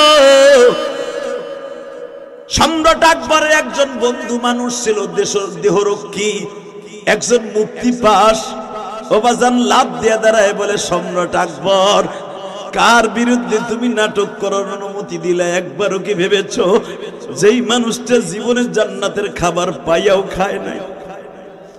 মুসা পয়গম্বর তার উম্মতকে নিয়ে 40 বছর জান্নাতের ভুনা গোশত রুটি খাইল। দুনিয়ার সব নবী জান্নাতের আরামায়েশ ভোগ করলো, আমার নবী জীবনে কোনোদিন জান্নাতের জিনিস পাইয়াও ব্যবহার করে নাই। যেই মানুষটা জীবনে কোনোদিন উম্মতের রাইখা জান্নাতের খাবার স্পর্শ করলো না, ওই মানুষটারে কি তুমি নাটক করার জন্য অনুমতি দিলা? এই সম্রাট আকবর, তুমি মুসলমানের সন্তান, আমিও মুসলমানের সন্তান, রাজনীতির কারণে অন্ধ হয়ে যায় না। যদি ওই মানুষটারে অপমানজনক হিসাবে নাটক করো, তোমরা মাইনা নিতে পারো ক্ষমতার লোভী, আমি গরিব মানুষ, মোল্লা মানুষ, কোনোদিন মাইনা নিব না। আমি এই দিল্লিতে একা লড়বো। সম্রাট আকবর কয় দোস্ত তুই বেশি বাড়াবাড়ি করিস না, একটু করবো দেখি না কি করে। সাথে সাথে বলে এই সম্রাট আকবর, তোর ওই আকাডা হিন্দুরা নবীর নিয়ে নাটক করবে আর তুই কস দেখি না কি করি, দেহা দুহা পরে প্রত্যেকটার কল্লা উড়াই দিব। ঠিক না বে ঠিক? এ সাসা মুদিরে হুঁশিয়ার করতে চাই মিডিয়ার মাধ্যমে, আমি আরো 1 মাস আগে শুরু করছি। এই গত মাস, আজ থেকে 7 মাস আগে এক পুরোহিত, হিন্দুকে একজন দেবতা, একজন দেব, তাদের একজন আমাদের দেশের হুজুর বলি, আলেম বলি, তার একটা পুরোহিত আছে ব্রাহ্মণ আমার নবীকে মন্দিরের মধ্যে বসে আলোচনার মাধ্যমে বলছিল নবী মুহাম্মদ ছিল লুচ্চা। এই জন্য সে 11টা বিয়ে করছে, 13টা বিয়ে করছে। এই বদমাইশের আন্দোলন করতে যাইয়া শত শত গুজরাটের মুসলমান, দিল্লির মুসলমান রাস্তায় নেমে গিয়েছিল। লক্ষাধিক মানুষ আন্দোলন করছিল না, মনে নাই?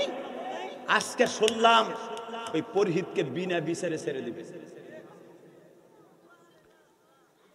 আকাডা মুদি। আর এই পাশের আওয়াজগুলো পাল্লা না বন্ধ করতে, কিসের সাতার পুরুষ তোমরা, আমি বুঝলাম না কিছু।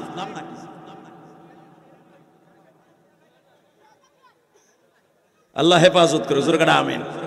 আর মাত্র 1 মিনিট কথা বলবো। হ্যাঁ রাখো, খালি ডিস্টার্ব। এই সম্রাট আকবরের জামানায় তুমি ভুলে যাও না, এই মোল্লা দুপিয়াজুর সেই অ্যাকশন তুমি ভুলে যাও না। তোমার দেশের অ্যাকশন মোল্লা দেওপুজির সম্রাট আকবরের থেকে তুমি বড় নয়। এই চাচা মুদি, তোমাকে আমি বলবো, এই কুত্তাটারে তুমি বিনা বিচারে ছেড়ে দিও না, আল্লাহর গজব তোমার দেশে আসবে। কথা ঠিক না বে ঠিক? তোমার দেশও আমার নবীকে কখনো ইন্ডিকেট করে কেউ কথা বলে না। এই পুরোহিতের কত বড় সাহস, সে আমার নবীর চরিত্রহীন বলে গালি দিল, ওরে অ্যারেস্ট করলে আমাকে খুশি করার লেগে বিনা বিচারে ছেড়ে দিবা। এটা সারা দুনিয়ার বেঈমানরা মাইনা নিল, আশিকের রাসূলগুলো মাইনা নিবে না। যেদিন শুনবো আরে ফুলের মালা দিয়ে বরণ করে আনছে হিন্দুরা, সেদিন বাংলাদেশে আগুন লাগবে, সারা পৃথিবীতে আশিকের রাসূলরা আগুন লাগাবে। প্রস্তুত আছেন তো? ইনশাআল্লাহ বলেন আল্লাহু আকবার, জোরে বলেন। রেডি? রেডি যুবক? এ টাঙ্গাইল ঘাটালের যুবক, রেডি আছাস? দেখা হয়ে যাবে আজকে তোর সাথে আমার। দুনিয়ায় দেখা না হোক, কিয়ামতের মাঠে দেখা হবে যে তুই একজন আশিকের রাসূল ছিলি। মোল্লা দুপিয়াজু বললেন আমার জীবন থাকতে মুহাম্মাদের বিরুদ্ধে নাটক করতে দিব না। ধর বেড়া, তুই একটা মোল্লা মানুষ, খালি সব জায়গায় পেছ লাগাস বেড়া, তুই পারবিও গোছাতে? ওরা মন্ত্রী, তার মন্ত্রী গোষ্ঠী কি লাই? তুই পারলে ফিরে করবে, ঠিক আছে করতে ক। নগেন বাবু পাগল তো চেয়েছে, থামাবা কেমনে? তুরি মোল্লা সোল্লা তুরি দিয়ে বন্ধ করে দি কেমনে? এ মোল্লা দিকে আয়, এখন দিলটা নরম করেন, আমার মালিকের সাথে দিলটা লাগান। এই মোল্লা দিকে আয়, তুই নবীর অনেক প্রেমিক না, আশিক না? চপ, কি বলবি তাই বল। সেটা হলো এই, তোরে 3টা প্রশ্ন করবো, যদি উত্তর দিতে পারোস নাটক করবো না। ঠিক আছে কর। 1 নম্বরে বল, বাসার ছাদের উপরে কি দেখা যায়? পানির ট্যাঙ্কি। বল ওই পানির ট্যাঙ্কির মধ্যে কয় গ্লাস পানি হবে? বেটা জীবনে কি গুনছে কয় গ্লাস পানি হইবে? কথা কর না গে, এটা ঠকানো প্রশ্ন না? হ্যাঁ, আলেম ওলামারে ক্রিটিসাইজ করে। হ্যাঁ, একজন বদমাইশ আমার জীবনে বলছিল, ডাক্তার সাহেব কয় হুজুর আমাকে ইসলামের মধ্যে কিছু কিছু গুরামি শব্দ আছে যেগুলো মাইনা নেওয়া ঠিক না। কয় কে? কয় অন্যায় করে একজনে, ফাঁসি আর একজনে। কয় কেমনে? কয় দেখেন পিছনে রাস্তা দিয়ে যদি বাতাস বাইরে তাহলে অজু ভাঙ্গে না। কয় হ, তা আল্লাহ যদি এই নিয়ম করতে খাইলে ওই দুলি হইল। শয়তানের যুক্তি তো ঠিক আছে। এই মাঘ মাসের শীতের ভিতরে পুরা 4 জায়গা ধুইয়া নামাজ পড়তে হবে। আল্লাহ কইতো অজু অবস্থায় যদি পিছনের রাস্তা দিয়ে হাওয়া লিক করে তাহলে ওই ঢুক যে বাথরুমে খেলে ধুইয়াই বা তলি হয়ে যাবে। দেন বদমাইশের যুক্তি কি? আমি কইলাম আল্লাহ তোমার বুদ্ধি আমার এই ডুহি গাই দাও তো। দাম করে বুদ্ধি একটা বোমা মারলা আমার, ডোরক মারছে। ডোরক ওই এখন ডোরক হুজুর আছে না, ডোরক মারছে। কি মারলাম? আমি গেলাম শোনেন চেয়ারম্যান সাহেব, আল্লাহ ঠিকই রাখছে। কয় কেমনে? আপনার যদি বগলের মধ্যে ফোড়া হয়, ফোড়া চেনেন না? ফোড়া ওষুধ কোন জায়গা দিয়ে খান? ধরেন আপনার ফোড়া হইছে পায় বাথরুমের ওই জায়গায়,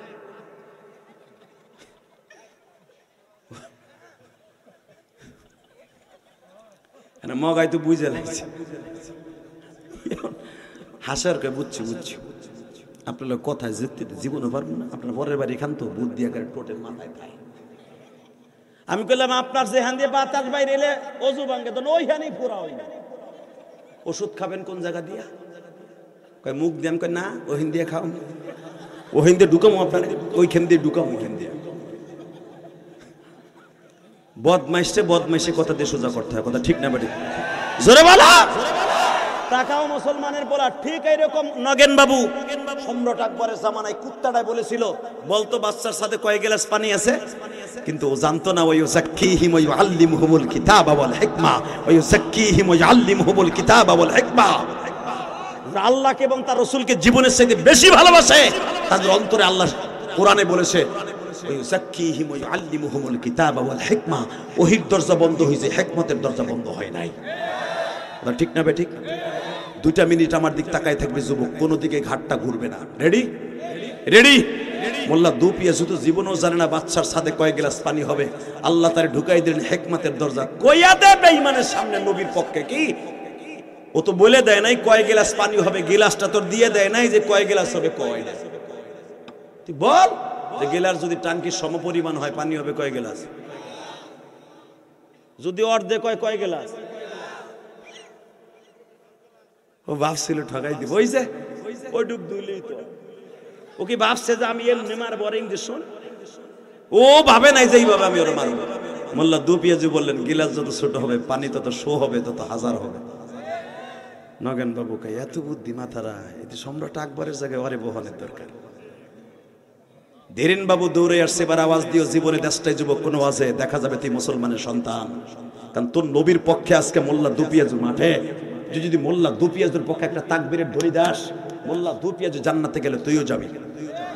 হে কলিজার যুবক, এই কলেজের মাঠে দাঁড়ায় দেখায় দি, স্কুল মাঠে মোল্লা দুপিয়াজুকে দ্বিতীয়বারে প্রশ্ন করা হলো, বলো ভারতে কয় হাজার কাউ আছে? এটা কোনো প্রশ্ন? এই বেটা জীবনে গুনছে কাউয়া কয় হাজার আছে? কয় হাজার কাউ আছে? মোল্লা দুপিয়াজু 2 মিনিট চোখের বন্ধ পাপড়ি বন্ধ করে বলে, মালিক কয়ে দাও না কয় হাজার আছে। আমার আল্লাহ কয় হাজার আছে, ওটা বিশ্বাস করবো না, তুই বুদ্ধি দিয়ে কয়ে দে জোরকার মারহাবা। ওই যাক্কিহিম ওয়া ইউআল্লিমুহুমুল কিতাবা ওয়াল হিকমা। বলে দে হিকমত দিয়া, লোকমান হাকিমের মতো। কেমনে? তুই বলে দে ভারতে 9999টা কাউ আছে। পট করে কইব তুই গুনছস নি, তখন তুই উত্তর দিবি, তুই গুইনা দেখ, যদি 1000 বেশি দেখোস তাহলে মনে করবি বাংলাদেশ থেকে দাওয়াত খাইতে আইছে। আর যদি দেখোস 999টার মধ্যে দেখবি যে 700, তোর মনে করবি পাকিস্তান ওরা দাওয়াত খাইতে গেছে। আর বাপের ক্ষমতা নাই তোর প্রশ্ন উল্টাবার। ঠিক না বেঠিক? জোরে কন। আল্লাহ আছে না নাই? বিশ্বাস হয়? আল্লাহ টাঙ্গাইলে যারা আস্তে কথা কবে ওরে বাতের রোগে ধরাবা। আল্লাহ আছে না নাই? বুদ্ধি কে শিখাই দিছে? এই বুদ্ধিটা যতদিন আপনার মাথায় থাকবে পৃথিবীর এমন কোন বেঈমান নাই আপনার ইসলাম আপনার কাছ থেকে বিদায় করে দিতে পারে। এই বুদ্ধিটা শুধু একমাত্র মুসলমানকে আল্লাহ দান করেছে, পৃথিবীর আর কোন জাতিকে আল্লাহ দেন নাই। রেডি? চাচা রেডি আছেন তো? মরার আগে একটা শিক্ষা দিয়ে মরবেন। এবার সাথে সাথে নগেন বাবু লাভ দিয়ে দাঁড়া কয়ে এরই তো প্রেসিডেন্ট বানাবার দরকার। এই বুদ্ধি কই থাকে তো? কয় আডুর নিচে। একটু বড় কয় পারলে ফিরে নাটক করবো, কয় কর বাজান এবার কানবেন। মোল্লা দুপিয়াজি বলে তুমি না কইছো তোমার নবী কইছে মান রাআ মুনকারান ফালিয়ুগাইয়িরু বিয়াদি ওয়া ইল্লাম ইয়াস্তাদিবা বিলিসানি ওয়া ইল্লাম ইয়াস্তাদিবা বিকলবি যালিকা যুআফুল ঈমান মুত্তাফাকুন আলাইহি রাওয়াহুল বুখারী ওয়া মুসলিম। হাই তোমার সামনে যদি দেখো এই কলেজের মাঠে না স্কুল মাঠে, না স্কুল মাঠে চেয়ারম্যানের পোলা যাত্রা গান আছে, পারতাছে না এই ডাক্তারের কথা কোনো কাম হবে না, অন্তত এই মাদ্রাসার সভাপতি হিসাবে তারে বলা উচিত মান রাআ মুনকারান ফালিয়ুগাইয়িরু বিয়াদি, অন্তত হাত দিয়ে বলবে এটা আমার বাপ দাদার দেয়া জায়গা, এখানে যাত্রা চলবে না। ওয়াইল্লাম ইয়াস্তাদি পারলি না হাত দিয়া আওয়ামী লীগ ক্ষমতায়, তুই বিএমপি সেরতেও পারবি না। পারলে এখন গান দে আওয়ামী লীগ গেল কথা ঠিক না বেঠিক? বিএমপি আল্লাহরে পারলে দিক না, সুপরা মুফরা উড়ে হেলাম বুঝাইয়া যা করে খোদায় সাসাই কই মনে ঠিকই না, তবে মন বিশ্বাস এই কাজ করবে না, ঠিক না ঠিক? করবে না ইনশাআল্লাহ। তাকান এদিকে মুসলমানের পোলা, ভালো করে বুঝেন, খারাপ কাজ সবার দ্বারা আল্লাহ করায় না, সব দলের দ্বারা খারাপ কাজ মনে আসলেও করে না।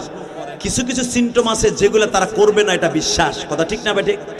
এ মুসলমানের পোলা ভালো করে বুঝো, যদি দেখো তুমি হাত দিয়ে পারবা না, চেয়ারম্যানের পোলা, এমপির ভাই না, মন্ত্রীর স্বাস্থ্য ভাই পারবা না, তখন তুমি মুখ দিয়ে কইবা ভাই এই কাজটা ভালো না। ওয়াইল্লাম ইয়াস্তাতি, এটাও পারতাছ না মুখ দিয়ে বলতে। আযাবুল ঈমান, জিনা করে ছেড়ে ঢাকায় চলে যাও, নবীর হাদিস। তো মোল্লা দুপিয়ে যে দেখলেন আমি হাত দিয়ে চেষ্টা করছি পারি নাই, মুখ দিয়ে করছি পারি নাই, নাটক করবি তাহলে কর, দেখি আমি আল্লাহ পারি কিনা। এ মোল্লা দুপিয়ে দেখ আমি আল্লাহ পারি কিনা। আল্লাহু আকবার জোরে বলতে পারে না? বাজানদেব নাটক করব, কেমনে করবি কেমনে করবি? সুন্দর হয়ে গেল। নাটকের নায়ক কে হবে? নবী মুহাম্মাদের পাঠ কে করবে?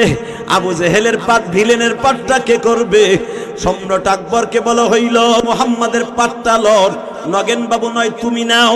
নগেন বাবু কয় স্যার মুহাম্মাদের পাঠটা জীবনে আমরা নিতে পারি না, কারণ সে একজন নবী। আপনি নেন। আচ্ছা নিলাম। আবু জেহেলের পাঠ নাও তুমি। না স্যার ওটা বদমাইশ, ওই পাঠটা আমি নিব না। সুরেন বাবু তুমি নাও। না স্যার আমিও নিব না। ওদের বাড়িতে বলে হাজিরা যে পায়খানা করে, শুনছি মুসলমানরা। ওদের বাড়ি পাঁচতলা বন্ধ বলে পায়খানা করে। স্যার আমি ওটা পারবো না। মোল্লা দুপিয়ে যে কয় আমি নিব। আল্লাহু আকবার বললেন না? সম্রাট আকবর কয় 3 দিন মতো গাজাগাজি করলি, তুই করতে দিবি না, তুই পাটলবি? হ্যাঁ নিমু। শুরু কর নাটক। কেমনে? মঞ্চে যাইয়া তুই কবি, মঞ্চে যে বলবি খায়ের পাড়া, এই মঞ্চে দাঁড়ায়া মুহাম্মাদের কাম ছিল লা ইলাহা ইল্লাল্লাহ, আবু জেহেলের কাম ছিল ঘুষানো। দে দাওয়াত দে। মুহাম্মাদের কাছে মুহাম্মদ কর, আবু জেহেলের কাছে আবু জেহেল কর। শুরু কর নাটক। এবার আওয়াজ দিবা তোমার জীবনে খায়ের পাড়া বাজার বই আওয়াজ দেও নাই। রেডি? রেডি যুবক, রেডি? দেখা যাবে আশেকের রাসূল কয়জন আছে, দেহানা নবীর পক্ষে একটু। যখনই বলছে কুলু লা ইলাহা ইল্লাল্লাহ, মোল্লা দুপিয়া যে স্টেজ থেকে করে একটা ঘুষি দিয়া নিচে ফেলাইয়া বুকের উপর পারাপ পারাপ করে মাইরা দিয়া কয়, করবি না নাটক, কর বদমাইশ নাটক। সম্রাট আকবর দীপ্ত কণ্ঠে বলে, আমি যতদিন পয়সা আছি এই ভারতবর্ষে কোনোদিন নবী মুহাম্মদকে নিয়ে কথা বলা চলবে না, চলবে না, চলবে না, চলবে না।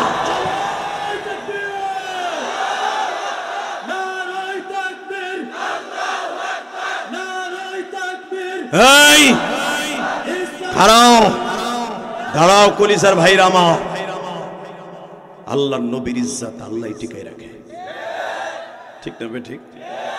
আমার ওই নবী জীবন ইচ্ছা করলে স্বর্ণের খাটে ঘুমাইতে পারতেন। আমার নবী ইচ্ছা করলে মক্কার প্রেসিডেন্ট থাকতেন, আবু জেহেলের হাতের মায়ের খেয়ে দাঁতটা ভাঙতেন না। আমার নবী ইচ্ছা করলে স্বর্ণের সুতা দিয়া কাপড় বানাইয়া নবী পড়ে যেতে পারতেন। একমাত্র উম্মাতের জন্য করে নাই। ওই উম্মাত যদি গালি দেয় এটা মেনে নেওয়া যাবে না। তাহলে একসাথে আওয়াজ দিয়ে বলে নাই, রাত 11:30টার সময় আমার ওই নবীর দাঁত ভাঙ্গা রোজা, দাঁত ভাঙ্গা নামাজ, 30টা রোজা, 30 দিন তারাবি পড়তে কে কে রাজি আছে? উঠান হাত, উঠান উঠান। আল্লাহ তুমি তাকায়া দেখো, রাত 11:30টার সময় 21শে ফেব্রুয়ারি, আজকে ভাষা আন্দোলনের দিনে 11:30টার সময় হাজার হাজার মানুষ টাঙ্গাইল ঘাটালে বসিয়া, ও মালিক 30টা রোজা রাখবে মালিক।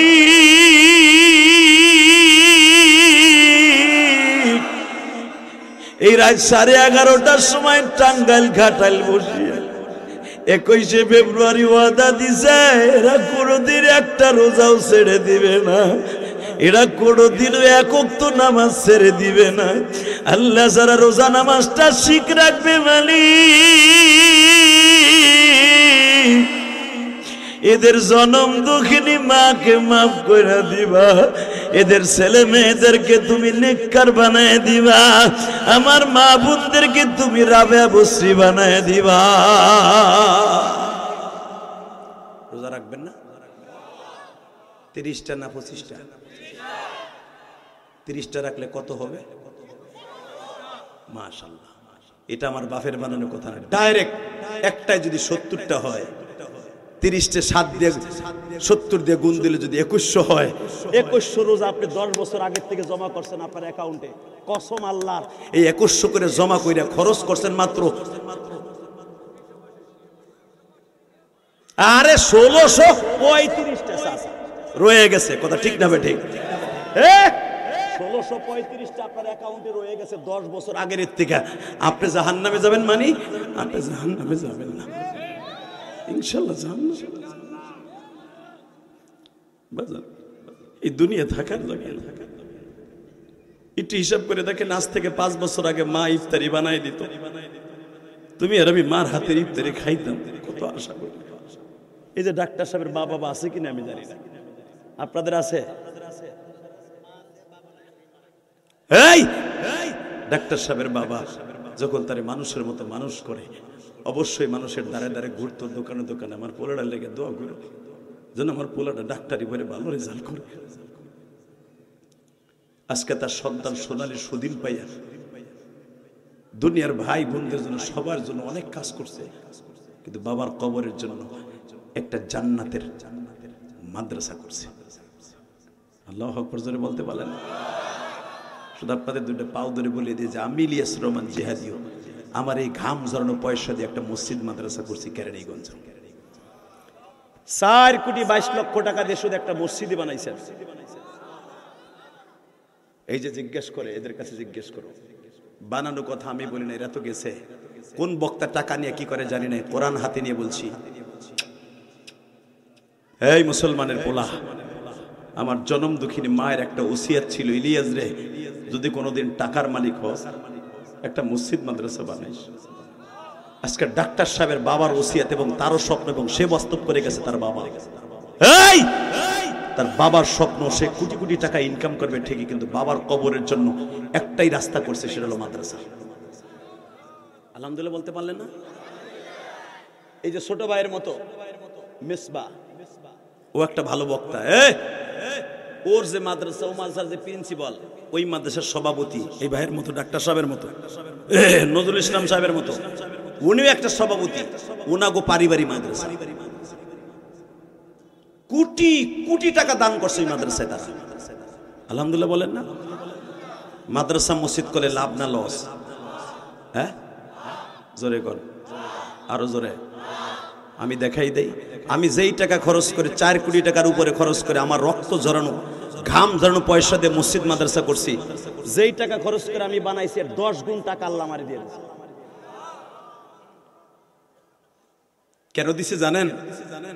সবচেয়ে আমার টাকায় বরকত এই জন্য, আমি সারা জীবন রাত্রে একটা ওয়াজ করি, দিনে করলে একটা, রাত্রে করলে একটা। কেন করি?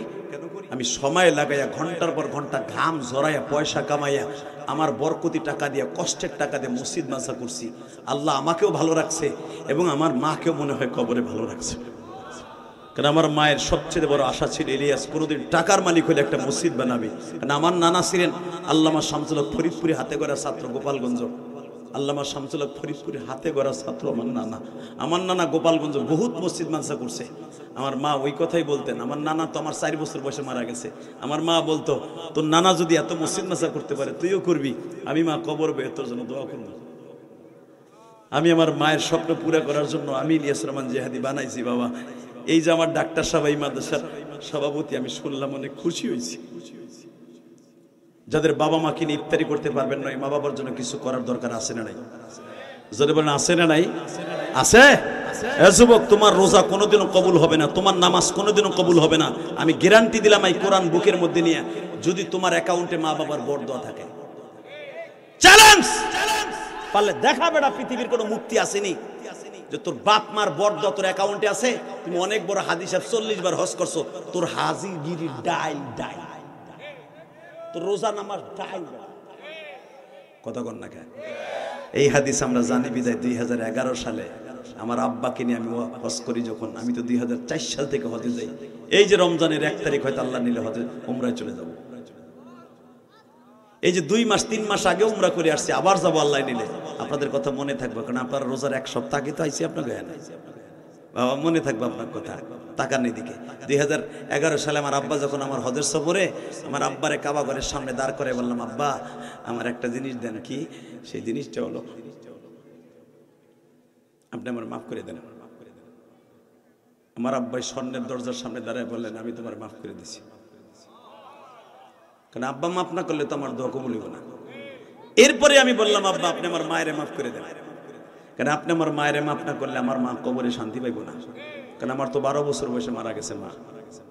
12 বছর যখন আমার বয়স তখন মা মারা গেছে। আপনার ইউটিউবে শুনছেন, মায়ের কষ্ট বুকে নিয়ে আলেম হয়েছে। ওই মা কবরে কষ্ট পাবে, আমি ইলিয়াস রহমান জিহাদি চাই না। আর আমার বাপ আমার মায়েরে মাফ না করলে কোনোদিন আমার মা মাফ পাইব না, এটাও আমি জানি।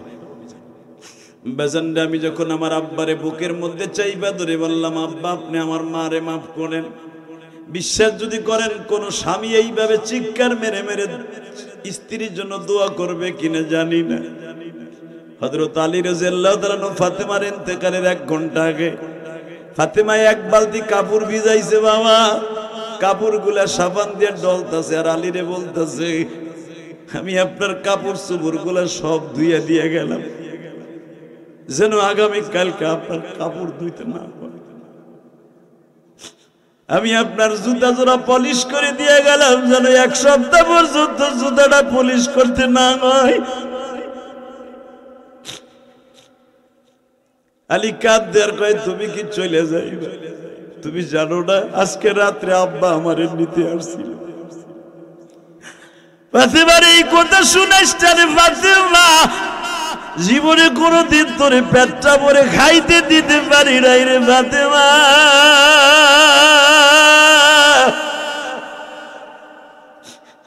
আমারে খাইতে দিতে হবে না, শুধু একটা জিনিস আমারে দেন। কি দিব? শুধু একবার কর, ফাতেমা আমি তোরে মাফ করে দিছি। কারণ আমার আব্বা বলে গেছে, পৃথিবীর কোন স্বামী যদি কোন স্ত্রীর মাফ না করে সে কোনদিন জান্নাতে যাবে না। আমার আব্বা বলে গেছে, যদি স্বামী মাফ না করে আর এই তোরে মাফ না করে আমি নবী ভুলে যাব। ফাতেমা নামে আমার মাইয়া ছিল। আলী বলেন, ফাতেমা আমি আপনারে মাফ করে দিছি অনেক আগে। ফাতেমা বলে, আমিও আপনারে মাফ করে দিছি, তবে যাইবার আগে